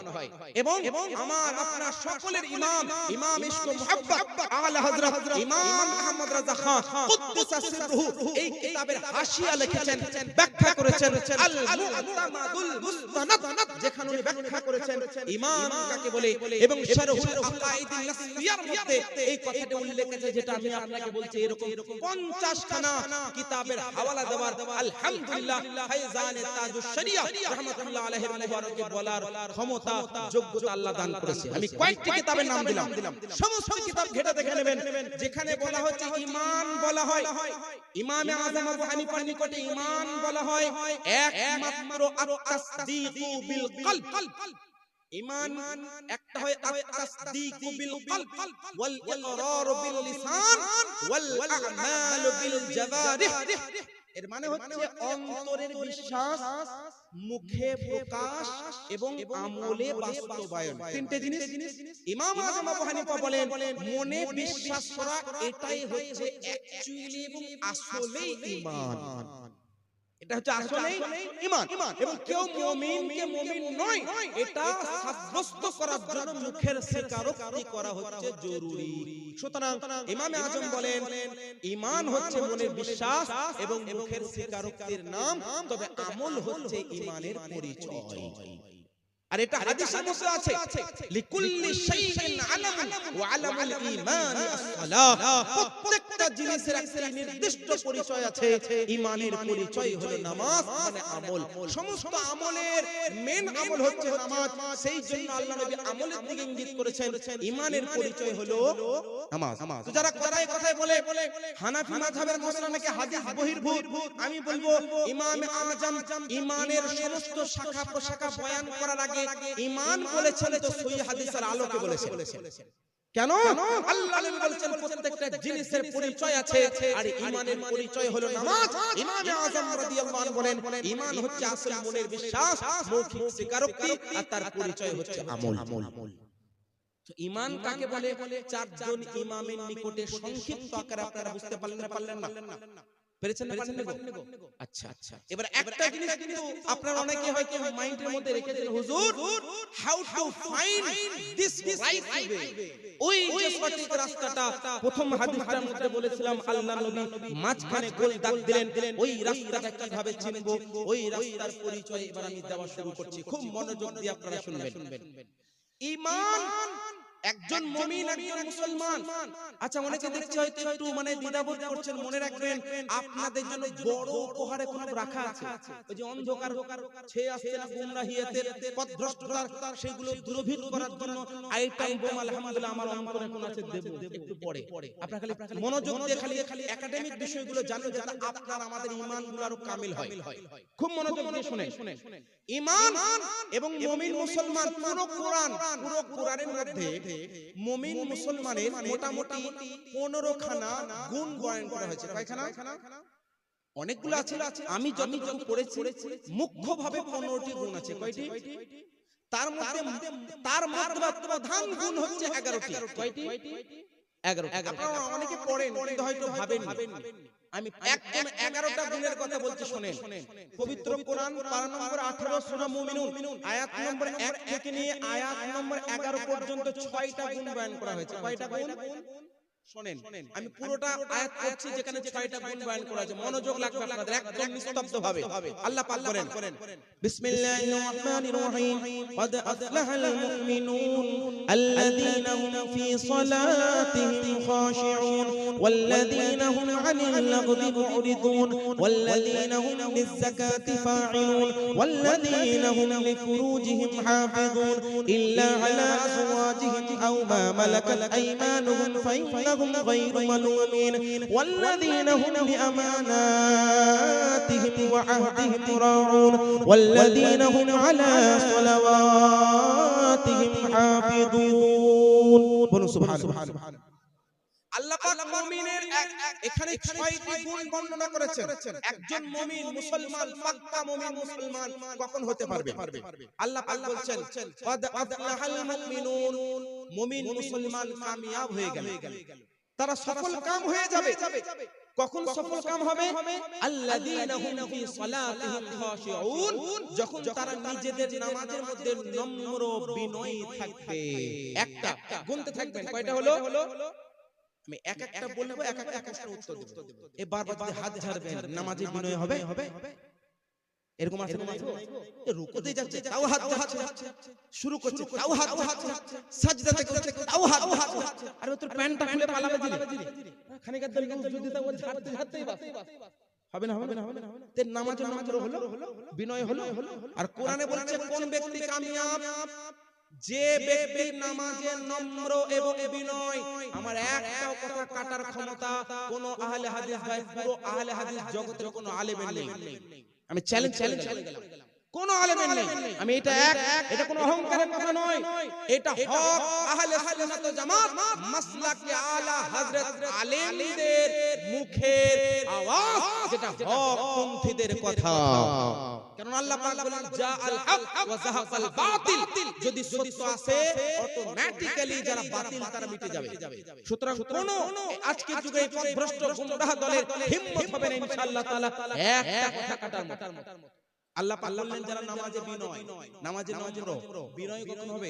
আপনি তাকবীরে তাহরিমে কান পর্যন্ত হাত তুলে একদম বসে যান, আপনি দাঁড়িয়ে যান, আপনি কিরাত করতে থাকুন, এর মধ্যে নম্রতা এবং বিনয়তা, ভদ্রতা সবকিছু প্রকাশ পাবে। বুঝতে পারছেন না? নামাজের মধ্যে আল্লাহ পাক তারপর কি বলছেন? الذين هم في صلاتهم خاشعون والذين هم عن اللغو معرضون। 2 নম্বর গুণ, যারা অনর্থক কাজকর্মকে বর্জন করে। অনর্থক কাজকর্মকে বর্জন করে। আচ্ছা, অনর্থক কাজ বলতে কি? অনেকে দেখেন আল্লাহ নবীর সম্পর্কে কটূক্তি করে না? এখনই মুখে বলছে আর নবী তো একজন সংবাদদাতা, শুধু আল্লাহর বার্তাকে বাহক মানে বহনকারী, আর বাকি কিছু নয়। বলুন নাউজুবিল্লাহ। ওই মুখ দিয়ে ওটাই পড়ছে, আবার ওইভাবে নামাজ পড়তে চলে আসছে, তার নামাজ কবুল হবে? আর আল্লাহ বলছেন কি যারা অনর্থক বাক্য থেকে কি করে দূরে থাকে তারা হচ্ছে কামিয়াব। যারা বলছে নবী আমাদের মতো মানুষ, নাউজুবিল্লাহ পড়ুন। কিছু মানুষ আছে যারা নিজের কিতাবে লিখে গেছে যে নামাজ পড়তে পড়তে যদি কোনো গরু, ছাগল, ভেড়া, মহিষ চতুষ্পদের শরণ আসে তো নামাজ নাকি হয়ে যাবে। আর আল্লাহর নবীর যদি আপনার শরণ আসে তাহলে নাকি নামাজ ফাসেদ হয়ে যাবে। বলুন নাউজুবিল্লাহ। এই রকম জঘন্য ব্যক্তিরা কিতাবে লিখে গেছে, তার প্রত্যেকটা হাওয়ালা আছে। আর ওই জঘন্য ব্যক্তিদের আবার ফলোয়ার্স আছে, যারা নিজেকে দেওবন্দি বলে, ওয়াহাবি বলে, তারা ওই সমস্ত ব্যক্তিদেরকে গুরু ভাবে। আচ্ছা বলুন, আল্লাহ কোরআনে বলছে তাদের কিতাবের আমি জবাব দিচ্ছি কোরআন থেকে, ওই কিতাব থেকে জবাব দেব, কোরআন থেকে জবাব দেব। কোরআনে আল্লাহ তাআলা কি বলছেন? ওয়াল্লাযিনা হুম আনিল লাগবি, লাগব কাকে বলা হয়? লাগবুন। এই শব্দের ব্যাখ্যা লিসান আরব, একটি বিখ্যাত ব্যাকরণের কিতাব মুআজামুল ওয়াসিত, একটি বিখ্যাত লুগাতের কিতাব উঠিয়ে দেখে নাও লাগব কথা কাকে বলে। আল্লাহ আল্লাহর নবীর সম্পর্কে কটূক্তি করার লব্বের প্রথম দরজায় পড়বে। আল্লাহ রাসূলের সম্পর্কে অনর্থক বাক্য লাভকারী কখনো মুমিন হতে পারে না। আল্লাহ বলেন মুমিন মুসলমান কামিয়াব হবে যখন তারা অনর্থক বাক্য থেকে দূরে থাকবে। 2 নম্বর গুণ পেলেন। এরপর ওয়াল্লাযীনা হুম লিযাকাতি ফাইলুন, যারা সময় মতো নিয়মিত নিজের সম্পদের যাকাত দেয়, নিজের সম্পদের যাকাত দেয়। আচ্ছা, যাকাত শব্দটা কিন্তু গভীর অর্থ রাখে। যাকাত শব্দের অনেকগুলো অর্থ আছে ভাই। যাকাত শব্দের একটা অর্থ পবিত্রতা, কি অর্থ? আর একটা অর্থ বৃদ্ধি। আর এই বৃদ্ধি এবং পবিত্রতা থেকে ফুকাহায়ে কিরামগণ বর্ণনা করেছেন যাকাতের একটা অংশকে আল্লাহ পাক যাদেরকে দেওয়ার কথা বলেছেন তাদেরকে মালিক করে দেওয়া, এটা হচ্ছে যাকাত। যাকাতের অনেকগুলো প্রকার আছে। একটাকে বলে যাকাতুল আমওয়াল, একটাকে বলে যাকাতুল বাদান, একটা যাকাতুল আমাল, এবং অনেক ব্যাখ্যা আছে। এরকম অনেক ব্যাখ্যা আছে। আমাদের দেহের যাকাত কিন্তু রোজা রাখা। আমাদের দেহের যাকাত, যাকাত মানে পবিত্রতা ভাই। কি বললাম? পবিত্রতা। আমাদের দেহটা পবিত্র কখন হবে? যখন আমরা রোজা রাখবো, আমাদের ভিতরটা পবিত্র হবে। যাকাতুল আমওয়াল, সম্পদের যাকাত। আমার আপনার সম্পদ থেকে যাকাতটা বের করলে আমার আপনার সম্পদটা পবিত্র হয়ে যাবে এবং আল্লাহ তাআলা আমাদের বৃদ্ধি দান করবে। হবে না? হবে না? আচ্ছা। এবার যাকাতুল জুবান, জুবানের পবিত্রতা। আমি একাকি ব্যাখ্যা করতে শুনুন, কারণ তাফসীর বিল মানা জায়েজ আছে যদি কোরআন হাদিস বিরোধী না হয়। তো জুবানের যাকাত কি? জুবানকে অনর্থক বাক্য থেকে দূরে রাখা, জুবানকে বন্ধ রাখা, গালিগালাজ থেকে, কটূক্তি থেকে, নোংরা কথাবার্তা থেকে, আপনার অভদ্রতা প্রকাশ করা থেকে নিজের জুবানকে বন্ধ রাখা, এটা হচ্ছে যাকাতুল লিসান। এটা কি? যাকাতুল লিসান, জুবানের যাকাত। কিসের যাকাত? যে সমস্ত আহলে হাদিস ভাই, যে সমস্ত দেওবন্দীরা যারা এই নানান বিষয়ে আল্লাহর নবী সম্পর্কে অনর্থক বাক্য লাভ করে, তারা তাদের জুবানের যাকাত দেয় না। তো জুবানের যাকাত দিল না, কোরআনের এই অংশে এলোই না। যাকাতুল কুলুব, অন্তরের যাকাত। এটা কাকে বলে জানেন? আপনার অন্তর থেকে কু ধারণা, খারাপ কল্পনা, এগুলো থেকে অন্তরকে সুরক্ষিত রাখা, এটা হচ্ছে অন্তরের যাকাত। সহিহুল বুখারী উঠিয়ে দেখুন, এখানে উলামায়ে কেরাম যারা বুখারী পড়ান বা পড়েন বা পড়িয়েছেন বা পড়াচ্ছেন, তারা ভালো করে জানবেন সহিহুল বুখারীর হাদিস। একজন সাহাবী আল্লাহ রাসূলের দরবারে এলেন। আল্লাহ রাসূলের দরবারে আসার পরে আল্লাহ রাসূল সাল্লাল্লাহু আলাইহি ওয়াসাল্লাম বলছেন, আমি দেখতে পাচ্ছি এখানে জিনার গন্ধ, আমি শুনতে পাচ্ছি জিনার গন্ধ। তো আল্লাহ রাসূল সাল্লাল্লাহু আলাইহি ওয়াসাল্লামকে তখন জিজ্ঞেস করলেন, সাহাবী, ইয়া রাসূলুল্লাহ, কিভাবে সম্ভব? তো আল্লাহ নবী বলছে, শোনো, জিনা শুধুমাত্র যে লিঙ্গ দিয়ে হয় এমনটা নয়। জিনা যে লিঙ্গ দিয়ে হয় শুধু তা নয়। শুনে রেখে দাও, চোখের জিনা হচ্ছে খারাপ দৃষ্টি, মনের জিনা হচ্ছে খারাপ কল্পনা, হাতের জিনা হচ্ছে খারাপ কাজ করা, আর ফিজিক্যাল রিলেশন যেটা, ওটাকে বলা হয় আসল জিনা, যেটা আমরা আপনারা বুঝি। তো মনে রাখবেন, অন্তরে খারাপ কল্পনা করবেন না, নামাজ পড়তে যাবেন, নামাজটা পবিত্র হবে। বুঝতে পারছেন না? আজকে কিছু সম্প্রদায় বেরিয়েছে যারা মেয়েদেরকে মসজিদে নিয়ে যাওয়ার জন্য মারামারি, মেয়েদেরকে মসজিদে নিয়ে যাওয়ার জন্য মারামারি। বুঝছে না? কোরআনে আছে, হাদিসে আছে, নবীর জামানায় মেয়েরা যেত, নবীর জামানার যুগের মতো মেয়েরা এখন আছে? নবীর জামানার পুরুষদের মধ্যে এখন পুরুষ আছে রে ভাই? এরকম হচ্ছে না? বুঝে বুখারীতে আছে ভাই, মেয়েরা মসজিদে যেত, যাবে না কেন? আমি বলবো, শোনেন, এখনকার যুগে যদি মেয়েরা মসজিদে যায় তো মসজিদ থাকবে না, কলেজ হবে কলেজ। কি গো, আমি খারাপ কথা বলছি আপনাদেরকে? একটা হরফ কাটতে পারবে না আহলে হাদিসের দম নেই। আমি আমার গাড়ির চাবি দিয়ে দেব 9 লাখ টাকা দাম, 9 লাখ টাকা দিয়ে দেব, নিয়ে যা, একটা কথা কাটতে পারবে না। সকাল বেলায় বললে হবে না, এই কমিটির লোক কোন বক্তাকে নিয়ে এসেছো, জয়ীফ হাদিস বলে গেল, দুর্বল হাদিস বলে গেল, সনদ মজবুত নাই, ওনার কথা মানবো না, এটা ভুল, ওটা ভুল। শুনে এখানে এসো, কোনটা জয়ীফ? কোরআন জয়ীফ বা দুর্বল হয় না। আমি কোরআন থেকে প্রমাণ করছি, একটা কথা কাটতে পারবে না। যদি কেটে দাও, আমি আমার 9 লক্ষ টাকা তোমার গাড়ির চাবি দিয়ে দেব। নারে তাকবীর, নারে রিসালাত, মাসলাক আলা হযরত উলামায়ে আহলে সুন্নাত, নারে তাকবীর, নারে রিসালাত। যদি না কাটতে পারো, এখানে তওবা করে প্রকাশ্যে বলতে হবে, আজ থেকে আহলে সুন্নাত ওয়াল জামাত মাসলাক আলা হযরত অন্তর্ভুক্ত হয়ে গেলাম। এই শর্ত যদি মানতে রাজি, আমি এখন যে বিষয়টা বলছিলাম, কিছু মানুষ আজকের যুগে মেয়েদেরকে মসজিদে নিয়ে যাওয়ার জন্য মারামারি, বুঝলেন, যে বুখারী, এগুলোর উত্তর দেব আমি, কারণ প্রশ্ন আসবে, আমি পরবর্তী পর্বে বলছি। আমি যেহেতু কোরআনের তাফসীর করছি, এখন তো মুফাসসিরগণের তাফসীর করতে গেলে তো একটা আয়াতের তাফসীর শেষ হবে না। আমি অধম ক্ষুদ্র জ্ঞান অনুযায়ী যেটুকু তাফসীর করছি, আপনাদের এটা উপকার হবে। আল্লাহ রাসূল সাল্লাল্লাহু আলাইহি ওয়াসাল্লাম কি বললেন? জিনা শুধু যে লিঙ্গ দিয়ে হয় তা নয়, বহু অঙ্গ থেকে জিনা হয়। আর আল্লাহ কোরআনে বলছেন কি? আল্লাহ পাক বলছেন, তোমরা যারা যাকাত প্রদান করে তারা হচ্ছে কামিয়াব। আজকের যুগের গুগল মৌলবীরা ভাববে এখানে যাকাত বলতে খালি মালের যাকাত। ওরা কি ভাববে? মালের যাকাত। বলে মালের যাকাত তো বটে, এখানে যাকাত বলতে ফরজ যাকাত তো বোঝানো হয়েছে, কিন্তু যাকাতের একটা রূহানি তাফসীরটাও তো করো। খালি উপর তাফসীর করলে হবে? কোরআনকে রূহানি ভাবেও পড়তে হবে। যাকাতুল কুলুব, অন্তরের যাকাত হচ্ছে এটাই, অন্তরে কুকল্পনা, খারাপ ধারণা থেকে অন্তরকে পবিত্র রাখতে হবে। আজকে তোমার মতো মৌলবীরা যদি বলছো যে না মসজিদে মেয়েদের যাওয়া জায়েজ, তুমি মৌলবী বেটা, তুমি ওখানে মসজিদে নামাজ পড়াতে যাবা, তোমার চোখটা কত পবিত্র থাকবে ভালো ভালো জানা। ওটা মসজিদ থাকবে না বাবাটা কলেজ হয়ে যাবে। আমিও খানিক খানিক করেছি, আমি জানি কলেজের কি পরিস্থিতি, বুঝতে পারছেন না? রূহানি তাফসীর সেটা হচ্ছে অন্তরের যাকাত। সুতরাং মহিলাদের মসজিদে যাওয়া যাবে কি যাবে না, এটা পরবর্তী প্রশ্ন আমি উত্তর দেব হাদিস সহিহ হাদিসের আলোকে ইনশাআল্লাহ। আল্লাহ পাক তিনটি গুণ বললেন। এক, যারা নামাজের নম্র বিনয়, যারা নামাজে নম্র এবং বিনয়। দুই নম্বরে অনর্থক কথাবার্তা থেকে নিজে দূরে রাখে। তিন নম্বরে যারা যাকাত দেয়। যাকাতের প্রকার আমি করলাম। চার নম্বর শুনেন, ওয়াল্লাযীনা হুম লিফুরুজিহিম হাফিজুন। চার নম্বর হচ্ছে ওরা কামিয়াব যারা নিজেদের যৌবনকে সংযত রাখে, নিজেদের লজ্জাস্থানের হেফাজত করে, নিজেদের যৌনাঙ্গকে সংযত রাখে, লজ্জাস্থানের হেফাজত করে, এখানে ওখানে মুখ মারে না, তারা হচ্ছে কামিয়াব মুমিন। তারা হচ্ছে কামিয়াব মুমিন। আমি যদি হিস্টরি খুলে দিই না, কোন আহলে হাদিস ভাই এখানে উলঙ্গ হয়ে যায়। উলঙ্গ খালি কাপড়ের হয় না ভাই, চরিত্রেরও উলঙ্গ না হয়, চরিত্রের দিক থেকে উলঙ্গ হয়। এটা আমি বলছি না কারণ আমাদের এটা ডেমোক্রেটিক কান্ট্রি, কারণ সম্মানহানি করতে চাই না। একটা কথা বলতে চাই, ইতিহাস সাক্ষ্য আছে ওই সমস্ত আহলে হাদিস ওয়াহাবি দেওবন্দি মৌলবীরা তাদের মধ্যে 99% লোকের চরিত্র ঠিক নেই। আমি কারো পার্সোনাল ম্যাটারে ঘুরতে যাই না, খালি বলতে এটাই চাইছি যে শুনে দাও, আগে চারিত্রিক দিকটাকে মজবুত করো, তবে ঈমান ও ইসলাম সঠিকভাবে তোমরা আমল করতে পারবে।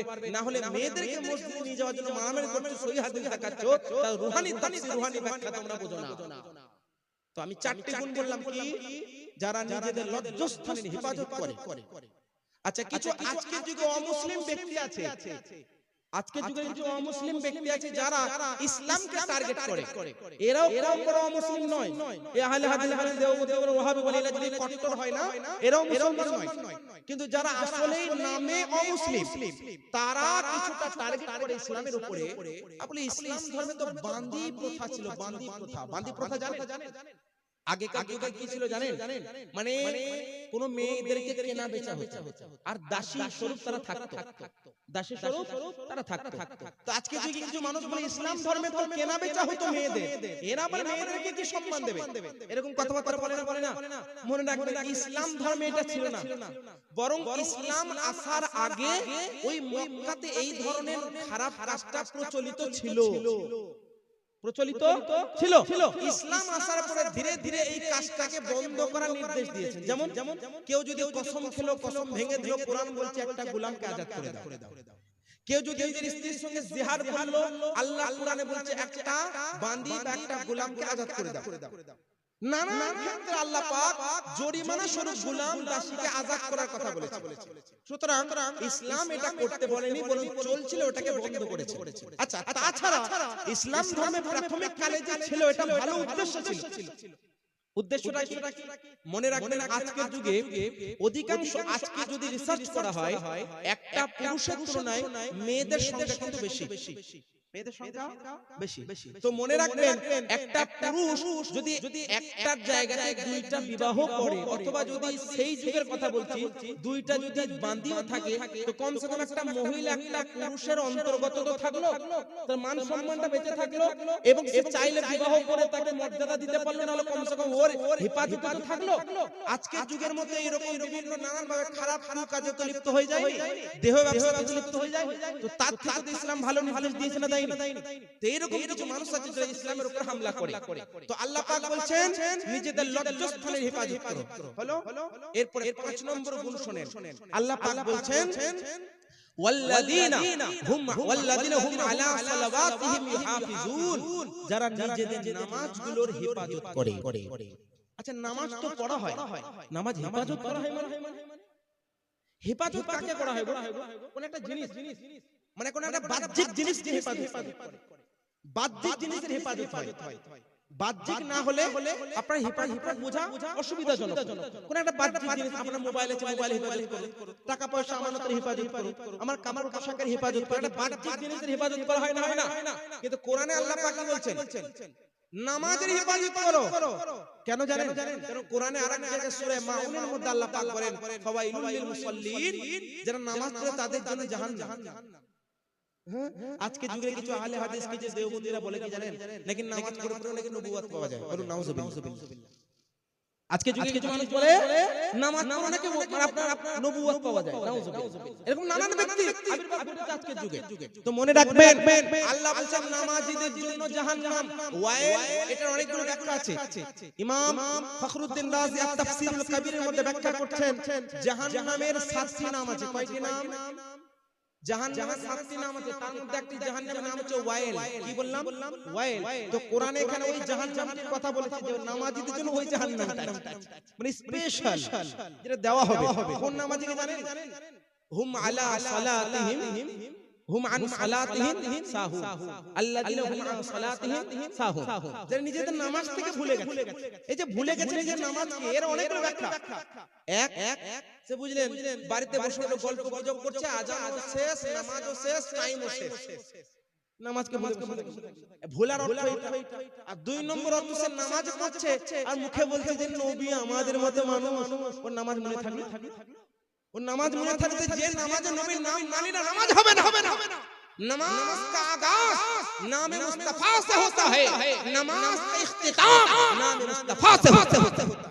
जिक्र मुस्तफा के अलावा न नमाज का आगाज होता है और न नमाज का इख्तिताम होता है और न नमाज मकबूल होती है। তারা কি করে? নামাজ পড়ছে অথচ বলছে যে না নবী আমাদের মতো। নাউজুবিল্লাহ।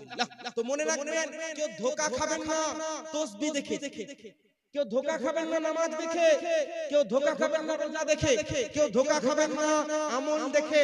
আজকে কিছু তাবলীগী জামাত বেরিয়েছে, বুঝলেন, যারা নামাজের ডাক দিচ্ছে, রোজার ডাক দিচ্ছে, হজের ডাক দিচ্ছে। অনেকে বলে হুজুর এগুলো ভালো কাজ, নামাজের দাওয়াত দেওয়া, লোককে আহ্বান করা, এগুলো ভালো কাজ। আমি বলবো যে লোকটা মুখে পানি নেওয়ার নিয়ম জানে না, নামাজকে শেখাবে রে ভাই। সে কি করবে জানেন? আশারু ফেলি থানবি লেখা একটা বই, কাল্লা আশারু ফেলি থানবি এর লেখা একটা বই বাংলা করে নিয়েছে। ও আপনাকে ডাকবে 40 দিন নিয়ে যাবে চিল্লাই, তোমার বউ বাচ্চা ছেলে পেলে পড়ে থাকবে, 40 দিন নিয়ে যাবে। আর ওই আশারু ফেলি থানবি লেখা বাংলা বইটাকে সেটাকে পড়ে আপনাকে শোনাবে। ওটা আমি ইমান মজবুত হচ্ছে না নষ্ট হচ্ছে। একজন কাফের ব্যক্তি যার কুফরে কোনো সন্দেহ নাই, মান শাক্কা ফি আযাবিহি ওয়া কুফরিহি ফাকাদ কাফারা। এটা একজন দুইজন আলেম নয়, শতাধিক উলামায়ে কেরামগণ মক্কার শাফেঈ, মালিকি, হাম্বলি, হানাফি, 4 মাযহাবের ইমাম, বড় বড় মুহাদ্দিস, মক্কার বড় ইমাম, মদিনার বড় ইমাম, হারামাইনের বড় ইমামগণ ফতোয়া দিয়েছেন যে যেই কথা আশারু ফেলি থানবি লিখেছে এই রকম বক্তব্য লাভকারী হচ্ছে কাফের। মান শাক্কা ফি আযাবিহি ওয়া কুফরি ফাকাদ কাফারা। এরকম বাকবালাপকারীর আযাবে এবং কুফরে যদি কেউ সন্দেহ করে সেও কাফের হবে। তাহলে ওই ব্যক্তির লেখা বইটাকে যে লেখনের কারণে মানুষ কাফের হয়ে যায়, ওইটাকে বাংলা করে আপনি বউ বেটা ছেলে পেলেকে বাড়িতে রেখে 40 দিন চিল্লা করতে যাচ্ছেন, ওটা জাহান্নামের দরওয়াজাতে যাচ্ছে না জান্নাতে? কি গো জাহান্নাম। তো দেখতে বাপ ভালো, ওই নামাজ শেখাচ্ছে, রোজা শেখাচ্ছে, আমল শেখাচ্ছে। মনে রাখবেন কুনতুম খায়রা উম্মাতিন উখরিজাত লিন-নাস, কোরআনের যে সূরা আল ইমরানের মধ্যে বর্ণনা করা হয়েছে, এই আয়াতটা ওই সমস্ত যারা মুতে পানি নেওয়ার নিয়ম জানে না তাদের কথা বলা হয়নি। আমি 100 খানা তাফসীরের হাওয়ালা দিতে পারি। তাফসীরে জালালাইন থেকে নিয়ে, তাফসীর দুররুল মানসুর থেকে নিয়ে, তাফসীরুল কাবীর থেকে নিয়ে, এবং আহলে হাদিস বাইদের দাদা হুজুর ইমাম ইবনে কাসির লেখা তাফসীর ইবনে কাসির থেকে নিয়ে, তাফসীরে কুরতুবী থেকে নিয়ে, তাফসীরে খাজাইন থেকে নিয়ে, তাফসীরে বাইজাবি থেকে নিয়ে, তাফসীরে নাসাব থেকে নিয়ে, যতগুলো তাফসীর আমি পড়েছি ওইগুলোর নাম নিতে গেলে 10 মিনিট টাইম লাগে। সমস্ত তাফসীর উঠিয়ে দেখুন, যেখানে কুনতুম খায়রা উম্মাতিন উখরিজাত লিন-নাস এর ব্যাখ্যায় বলা হয়েছে তোমাদের মধ্যে এক সম্প্রদায় যারা আলিমে দ্বীন, উলামায়ে কেরাম, মুত্তাকিন, সালেহিন, যারা জ্ঞানী, তারা অপর ব্যক্তিদেরকে আহ্বান করবে ইসলামের দিকে, ডাকবে। তাদেরকে বলা হয়েছে তম তম তম। তুমি নিজে প্যান্ট খুলে কিভাবে পেচ্ছাপ করতে হয় তার নিয়ম জানো না, তুমি আমার বিরাট মুবাল্লিগ। বুঝতে পারছেন না? এগুলো আমাদের মাথায় রাখাই বাবা। আমার কথা খুবই কড়া লাগে, আমি কোনোদিন দাওয়াতের আশা করি না। তুমি আজকে ডাকলা তো আল্লাহ সুযোগ দিয়েছে, সঠিক কথা বলে যাব, জীবন আসি চাই না। তো মনে রাখবেন এই রকম নানান ভাবে আজকে সমাজে এই রকম দুর্নীতি, এই রকম আপনার কুকর্ম, কুবাক্য ব্যবহার হচ্ছে না। এখানে যদি কোনো মাস্টার ডক্টর আছেন মন খারাপ করবেন না ভাই। কিছু কিছু ডক্টর, কিছু কিছু মাস্টার সবার কথা বলছেন আলহামদুলিল্লাহ, এখনো এমন কিছু টিচার, এমন কিছু জ্ঞানী ব্যক্তি আছে যাদের জন্য আজকে আমাদের সমাজ ঠিক জায়গায় স্থির আছে। বলুন সুবহানাল্লাহ। কিন্তু কিছু মানুষ আছে, কারণ ওই সমস্ত শিক্ষিত সমাজ আছে বলে তো আজকে আমাদের মাদ্রাসা চলছে, মসজিদ চলছে, আমাদের সমাজ চলছে, তাই না? কিন্তু কিছু মাস্টার, কিছু ডক্টর এমন আছে বুঝলেন, তারা বলছে সুন্নি উলামায়ে কেরামরা এক অপরের বদনাম ছাড়া আর কিছু জানে না। আমি বলবো হাদিস থেকে প্রমাণ করছে আমরা বদনাম না। আল্লাহর নবী বলেছেন মাঝখানে একটা গোল দাগ দিলেন আর চতুর্দিকে বলেন শয়তান বসে আছে। নবী সুন্নাত পালন করলেন, নবী সুন্নাত পালন করে, চতুর্দিকে শয়তান বসে আছে। সাবধান সাবধান, don't follow this way, don't follow this way, don't follow this way, you have to follow this right. এই সঠিক রাস্তাটা তোমাকে ফলো করতে হবে, এদিক ওদিক যাওয়া যাবে না। অন্ধকার না সরালে বাপ আলো কিন্তু আসবে না। আপনি আলোর আলো বলেই যাচ্ছেন, অন্ধকারই গেল না, কোনো লাভ হবে? কথা বুঝতে পারছেন আমার? আপনি অন্ধকার সরালেন না, আলোর কথা বলেই যাচ্ছেন, আলো দেখতে পাবেন না। সুতরাং মনে রাখবেন আগে অন্ধকার সরাতে হবে, তবে আলোটা আসবে। তো আগেই সমস্ত সমাজে যে আপনার পথভ্রষ্টতা ছড়িয়ে আছে, ওগুলোর কথা না বলা পর্যন্ত, ওগুলো না বোঝানো পর্যন্ত আপনি সঠিক রাস্তা চিনতে পারবেন? সেজন্য সঠিক রাস্তা চেনার জন্য বলতে কোরআনে তাফসীর করছিলাম। আল্লাহ পাক বলেন তোমাদের মধ্যে কামিয়াব তারা যারা নিজেদের নামাজের হিফাজত করে। তো নামাজের হিফাজতটা কখন হবে? যখন আপনি আমলের দিক থেকে, আকীদার দিক থেকে, বিশ্বাসের দিক থেকে, ঈমানের দিক থেকে মজবুত কামেল ঈমান রেখে নামাজ আদায় করবেন, মুহাব্বতে মুস্তাফা রাসূল পাকের প্রেম ভালোবাসা প্রতিষ্ঠিত করে এক আল্লাহর উপরে পূর্ণাঙ্গ বিশ্বাস স্থাপন করে আপনি যখন নামাজ পড়বেন, আপনি হচ্ছেন নামাজের হেফাজতকারী। সাইয়্যিদনা ওমর ফারুক রাদিয়াল্লাহু তাআলা বর্ণনা করেন মুসনাদে ইমাম আহমদ বিন হাম্বল, যেখানে 22000 এর বেশি হাদিস লেখা আছে। ওই কিতাবের মধ্যে এই মর্মে মোটামুটি 6 খানা হাদিস আমি অধ্যয়ন করেছি। 6 খানা হাদিসের মধ্যে রয়েছে মান আকামা সালাতা আকামাদ্দিন ওয়া মান হাদামাহা ফাকাদ হাদামাদ্দিন, যে ব্যক্তি নামাজ কায়েম করলো সে যেন দ্বীনকে কায়েম করলো, আর যে নামাজকে পরিত্যাজ্য করলো ওই ব্যক্তি যেন দ্বীনকে ভেঙে ফেললো। নামাজকে পরিত্যাগ করা মানে শুধু এই নয় যে আমি নামাজ পড়লাম না, মানুষ নামাজ পড়েও নামাজকে পরিত্যাজ্য করে, হয় না? নামাজ পড়েও নামাজকে পরিত্যাজ্য করে, শুধু যে নামাজ পড়লো না বলে নামাজকে তরক করো না। ব্যাখ্যা বুঝুন, ব্যাখ্যা বুঝতে হবে। নামাজ মানুষ পড়েও নামাজকে পরিত্যাজ্য করে। কিভাবে পরিত্যাজ্য করে?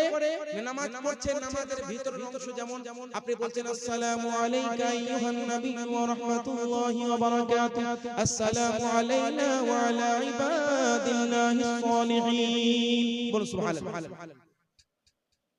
এখানে 5 জন ব্যক্তির উপরে সালাম করা হয়েছে। কয়জন? 5 জন। কয়জন ব্যক্তি? তার মধ্যে নবী করেছেন 4 জন ব্যক্তির উপরে, আল্লাহ করেছেন নবীর উপরে। নবী মুস্তাফা করেছেন কয়জনের উপরে? 4 ধরনের মানুষের উপরে। আর আল্লাহ করেছেন কার উপরে? মহান। আর এই বেটা নামাজ পড়ছে, নামাজ পড়ে বেরিয়ে বলছে নবীর উপরে সালাম কিয়াম করা যায়? মানে এমন মশলা নামাজের ভিতরে যায় আর নামাজের বাইরে নাকি হারাম। মানে নামাজের ভিতরে যায় যেটা না পড়লে নামাজ। আচ্ছা আরেকটা কথা বলে দিই, সঠিক মাসআলা হচ্ছে এটাই, আত-তাহিয়াত যেটা পড়ে না, আত-তাহিয়াতু লিল্লাহি ওয়াস সালাওয়াতু ওয়াত তাইয়্যিবাত ওয়াসসালামু আলাইকা আইয়ুহান নাবী ওয়া রাহমাতুল্লাহি ওয়া বারাকাতুহু আসসালামু আলাইনা ওয়া আলা ইবাদিল্লাহিস সালিহিন আশহাদু আল লা ইলাহা ইল্লাল্লাহ ওয়া আশহাদু আন্না মুহাম্মাদান আবদুহু ওয়া রাসূলুহু। বললেন হুবাহু প্রত্যেকটা অক্ষর ওইভাবেই পড়তে হবে। একটা অক্ষর যদি বাদ দেন নামাজ হবে না। এটা হচ্ছে হানাফি মাযহাব। আমি ভুল বলি? এটা কি গো মশলা কি? আত-তাহিয়াত যেভাবে আসছে, একটা আত-তাহিয়াত আব্দুল্লাহ ইবনে মাসউদ রাদিয়াল্লাহু আনহু থেকে প্রমাণিত, একটা আত-তাহিয়াত হযরত আব্দুল্লাহ ইবনে আব্বাস রাদিয়াল্লাহু আনহু থেকে বর্ণিত। তবে আমরা হানাফি মাযহাবের লোক, হানাফি মাযহাবে এই তাশাহুদটা এইভাবেই হবে। যদি কেউ বাদ দেয় তাশাহুদে একটা হরফ যুক্ত করে নামাজ হবে না। কেন? আত-তাহিয়াতে বসাও ওয়াজিব এবং আত-তাহিয়াত পড়াটাও ওয়াজিব। আর আত-তাহিয়াতের কোন একটা অক্ষর, কোন একটা হরফ বাদ দিলে ওয়াজিবকে বাদ দেওয়া হলো। সুতরাং ওয়াজিব বাদ দিলে নামাজ হয় না, ওয়াজিবুল আদা। বুঝতে পারছেন না? তাহলে এই আত-তাহিয়াতের একটা অংশ কি সালাম, একটা অংশ কি গো? তো সালাম যে করা হয় ওই সালামটা নবীর উপর হয়। আর এটা কে করেছেন? আল্লাহ। কখন করেছেন তার অনেক ব্যাখ্যা আছে, আমি ওদিকে যাব না। আল্লাহ পাক করেছেন আসসালামু আলাইকা আইয়ুহান নবী, হে নবী তোমার উপর সালাম হোক। এরপর আল্লাহ রাসূল বলছেন আসসালামু আলাইনা, আমাদের উপর সালাম। আমাদের এখানে না, কমসে কম 3 জন। আলাইনা এটা বহু বচন, it is not singular pronoun, it is plural pronoun. মানে একটা হয় একবাচক বাক্য, একটা বহুবাচক বাক্য। এখানে আসসালামু আলাইনা, আসসালামু আলাইয়া নয়, আলাইনা। আর বহুবাচক মানে বহুবচন হওয়ার জন্য আরবিতে কমসে কম 3টা লাগে। কয়টা লাগে? আর 3টা আমি অনেক ব্যাখ্যা, অনেক একটা আলাইনার উপর ব্যাখ্যা করলে 1 ঘন্টা লাগে। আমি আপনাকে সংক্ষেপে ব্যাখ্যা 3 মিনিটে বলছি। আসসালামু আলাইনা, আল্লাহ যখন বলেন হে নবী, আচ্ছা কখন বলেছে? আল্লাহ যখন মিরাজে গিয়েছিলেন না, মিরাজে এটা উপহার দিয়েছিলেন কি? আত-তাহিয়াত লিল্লাহি ওয়াস সালাওয়াতু ওয়াত তাইয়্যিবাত, এ আল্লাহ তোমার জন্য আমার বাদানী, আমার দৈহিক, আমার সম্পদীয় যাবতীয় ইবাদত এ আল্লাহ তোমার জন্য।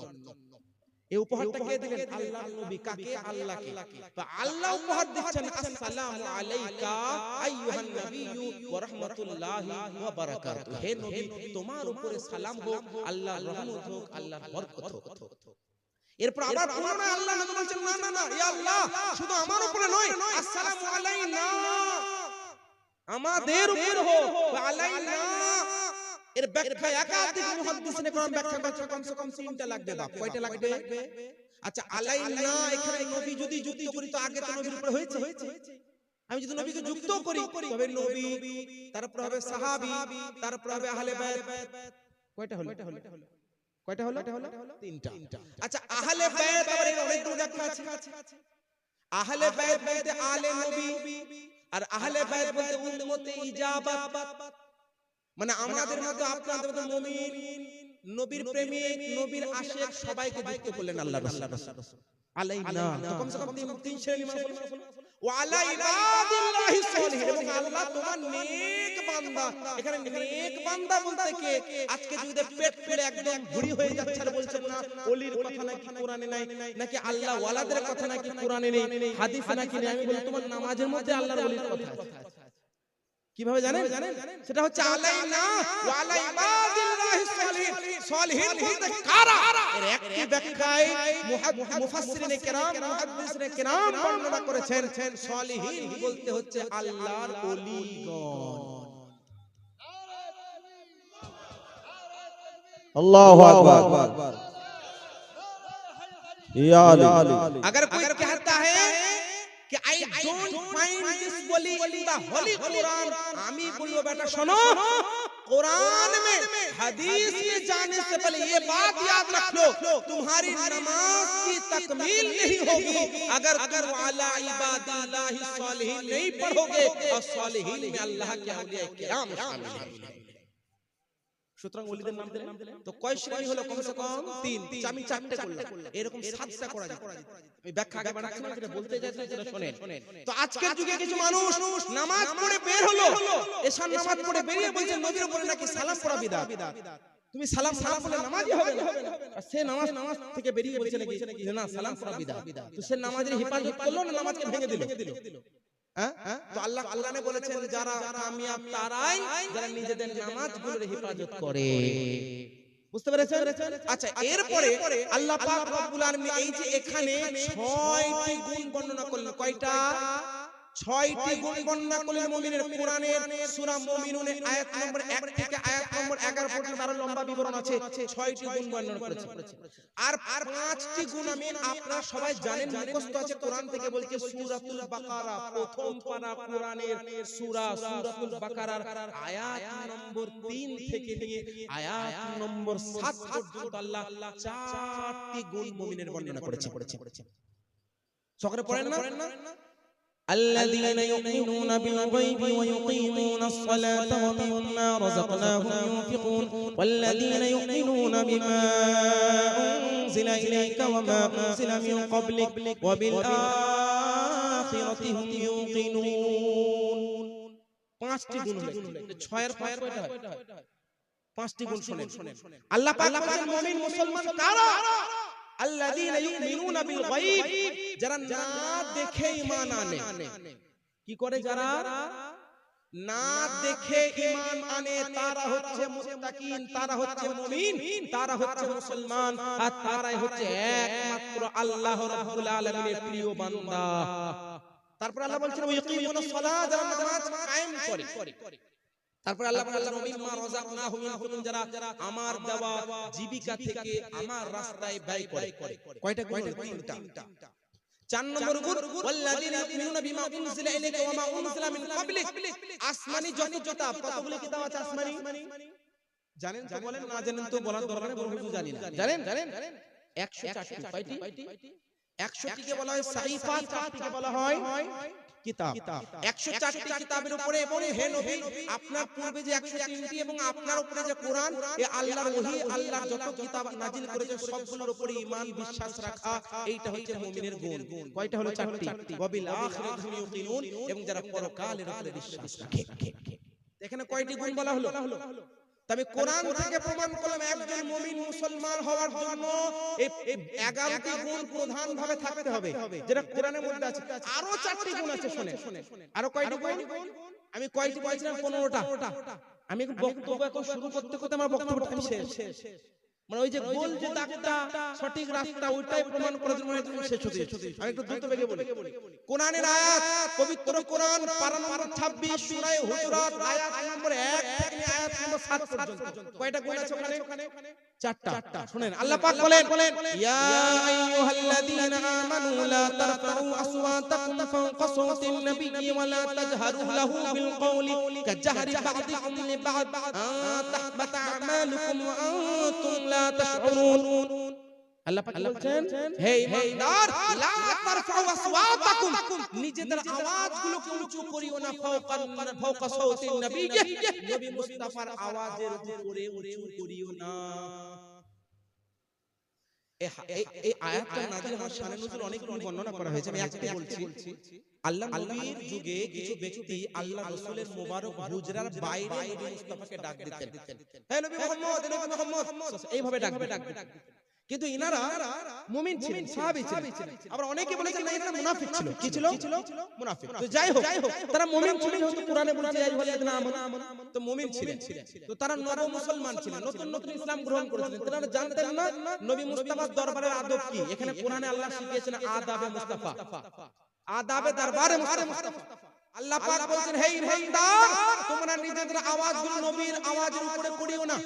আল্লাহ নবী জামানাতে কিছু মানুষ নবীকে হুজরার বাইরে থেকে ডাকতো। আজকে যুগে কিছু মানুষ ইমামদেরকে মুসল্লিরা বলে এই ইমাম সাহেব ডাকে না গো, মানে ইমাম সাহেব কিনে নিয়েছে ভাই।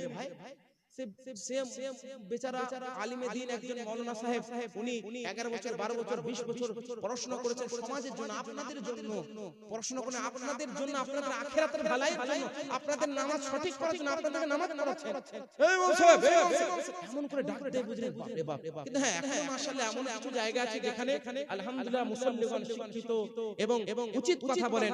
যেন আমি যেখানে থাকি মেটিয়াপুর টি 121 মারি রোড সুন্নি হানাফি জামা মসজিদ, যেখানে 3টে ইমাম আছে। কয়টি ইমাম আছে? 3টি। আলহামদুলিল্লাহ আমাকে পুরোপুরি ছাড় দেন হুজুর, আপনি যেখানে পশ্চিম বাংলা ভারতের বাইরে যেখানে যাবেন যান হুজুর, কিন্তু দয়া করে জুম্মার নামাজটা পড়িয়ে দেন। কারণ জুম্মায় আমাকে হাজির হতে হবে। বুঝতে পারছেন না? তো আমার যেমন মসজিদের প্রত্যেক মুসল্লি আলহামদুলিল্লাহ আমি সকলে কৃতজ্ঞতা জ্ঞাপন করি, সব জায়গা থেকে কৃতজ্ঞতা বলি। যথেষ্ট সচেতন, যথেষ্ট যোগ্য, যথেষ্ট বুঝেন এবং তারা আলিমে দ্বীন কাকে বলে আলিমের সম্মান করতে জানে। কারণ আমি ওনাদের জন্য ওখানে যাইনি আর ওনারা আমার জন্য সম্মান করে না। আমি তাদের দ্বীন ও ইসলামের প্রচারের জন্য গেছি রাসূলের পাকের মহব্বতে, আর তারা আমাকে সম্মান করে রাসূল এবং আল্লাহ পাকের মহব্বতে। এটা বুঝতে হবে।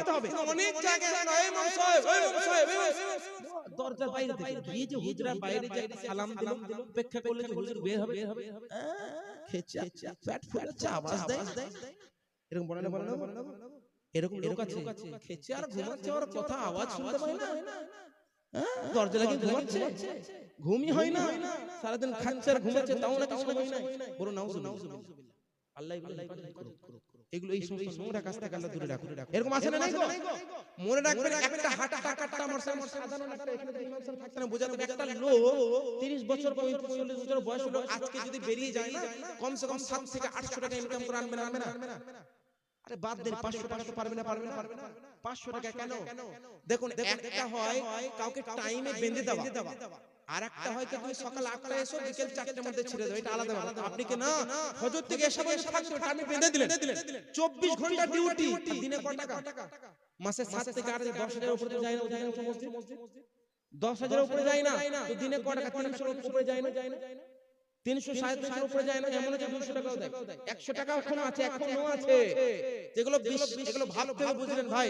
আমাদের আপনাদেরকে বুঝতে কিয়ামতে হাসর সবাই কিন্তু জবাব দিতে হবে। হুজুর ইসলাম প্রচার করতে দাও, পয়সা কেন নেবে? তুই ইসলাম প্রচার করার জন্য আল্লাহ কি বলেছে তোমার গ্রামে গিয়ে প্রচার করতে হবে? আমার কথা বুঝতে পারছেন না? এখন যদি আপনাদের আপনি হুজুর ইসলাম প্রচার করার জন্য পয়সা বাকি কিসে? তো ইসলাম প্রচার করার জন্য আমার উপর কি ফরজ যে আপনারা এখানে বলতে আমাকে? আমার উপরে জরুরি যে আমি আমার যে এলাকায় থাকবো ওই এলাকার মানুষদেরকে বোঝানোর আমার দায়িত্ব। আমি সারাদিন কোম্পানিতে কাজ করি, চাকরি যাই মানুষদেরকে শিক্ষা দেব। আপনার এলাকায় এসে বলতে এটা জরুরি নয়। আপনার মসজিদের যে ইমাম, ওনার উপরে এটা জরুরি নয় যে উনি বাড়ি ঘর ছেড়ে, সংসার ছেড়ে, বউ বাচ্চা ছেড়ে আপনার গ্রামে এসে নামাজ পড়াবে, এটা তার উপরে জরুরি নয়। সে আলিম হলেও তার উপরে জরুরি নয়। আমি বলছি আপনাকে এটা ভুল নয়, জরুরি নয়, কিন্তু আপনার কাছে এসেছে, আপনি নিয়ে এসেছেন, আপনাদের সকলে আমাদের কর্তব্য যে তাকে তার যথেষ্ট পাওনা দেওয়া। এমন লোক আছে দেখবেন, যদি কোন একটা ইমাম মসজিদের দায়িত্ব ছাড়াও যদি পার্ট টাইম কিছু কাজ করে না, চোখ একবার ফুলে লাল হয়ে যায়। হ্যাঁ, ইট ইজ ফ্যাক্ট, এটা বাস্তব। ইমাম সাহেব মসজিদের ডিউটি করেছে, পাশে একটা দোকান করেছে, কিছু করেছে, বাই চান্স যদি কোন একদিন জোহরের টাইম লেট হয়ে গেল, এসে বুঝলেন মুসল্লির অপেক্ষা আপনি চোখ খুলে লাল হয়ে যাবে। হ্যাঁ, মসজিদের ডিউটি না, দোকান খুলে বসে আছে, ডিউটি করে না, হয় না। এগুলো ভাবতে হবে আমাদের। একজন ইমাম হচ্ছে আপনাদের ইমাম মানে হচ্ছে পথ প্রদর্শক, আপনার পরিচালক। আপনি আপনার দুনিয়াবি টাকা দিচ্ছেন না, আপনি যেটা দিচ্ছেন আখিরাতে আপনার জমা হচ্ছে। এই ইমামদের এখনো সমাজে শুধরানো দরকার আছে। আজকে যদি আমরা মসজিদের ইমামগণ, মাদ্রাসার আলেমগণ, মুদাররিসগণদেরকে তাদের যথেষ্ট পাওনা, যথেষ্ট যদি তাদের নজরানা না দিই, তাদেরকে যথেষ্ট প্রকারে তাদের সংসার পরিচালনা করার জন্য না দিই, তাহলে কিন্তু ধীরে ধীরে আপনাদের এলাকায় বিভিন্ন জায়গায় এইভাবে ইসলাম প্রচারের কাজ বন্ধ হয়ে যাবে। এইজন্য মুতাআখিরিনগণ ফতোয়া দিয়েছেন ইজারা, যে একজন আলেম একটা মসজিদে যখন টাইম বা সময়কে নির্বাচন করবে, সময় ধার্য করে যখন সেই ধার্যটার পয়সা নেবে, ইজারা শুরু, আমি এতক্ষণ থাকবো, আমি আমার সময়টার দাম নেব, এটা নেওয়া জায়েজ আছে? এটা হারাম নয়। তুমি কটা বই করেছো রে ভাই? দুই একটি গুগলে বই পড়ে ফতোয়া দিচ্ছে মুফতি সাহেবদের উপর। হ্যাঁ, ইসলাম প্রচার টাকা কি? তুমি একদিন ডিউটি টাকাটা দাও দেখি। সেই স্কুলে ডিউটি করছেন একজন টিচার, আমি এখন দেখেছি, আমার কানে এসেছে, বুঝলে, সে বড় বড় ফতোয়া ইসলাম কোথায় টাকা তুমি ভাই মাস গেলে তোমার টাকা ঢুকছে যাচ্ছ বাচ্চাদের সামনে মোবাইল চালিয়ে টাইম নষ্ট সব হারাম সুদ আপনি আপনার দায়িত্ব পালন করলেন না স্কুলের ডিউটি দেওয়া এটা আপনার দায়িত্ব আর আজকে দেখবেন 90% আজকে অনেক টিচার আমার কথা শুনে ডাক করবেন কিন্তু এটা ফ্যাক্ট 90% স্কুলে যেগুলো আপনারা সরকারি স্কুল সেখানে গিয়ে বলি স্কুলের টিচাররা গিয়ে পড়াচ্ছে একটা হয়তো সাবজেক্ট পড়াতে 1 ঘন্টার টাইম বা 40 মিনিটের টাইম 10 মিনিট পড়িয়ে 30 মিনিট মোবাইল ঘাঁটছে হোয়াটসঅ্যাপ চ্যাটিং কলিং এই ওই সেই চলছে বুঝলেন ওটা কি হারাম না ওই ডিউটি সময়ে মোবাইল ইউজ করা ব্যবহার করাটাই না কেন কারণ তোমার ডিউটি হচ্ছে পুরো 40 মিনিট যত যে সময় আপনার 9 to 5 অথবা 10 to 4 যে টাইমটা এটা তার ডিউটি ওই ডিউটিতে যদি সে অবহেলা করে ওটা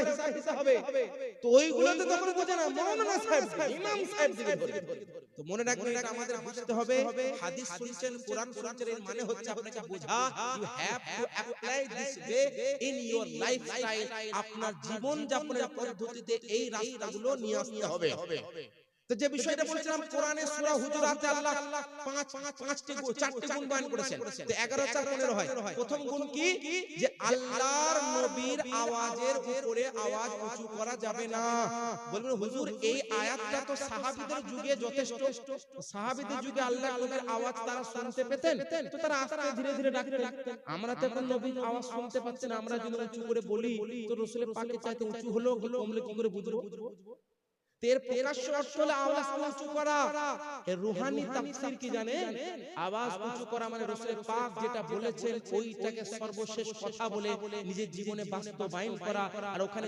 যুক্তি লাগিয়ে ফিলোসফিক্যাল লজিক লাগিয়ে ওটাকে বাদ দেওয়া এইটা হচ্ছে নবীর আওয়াজের উপর উঁচু করা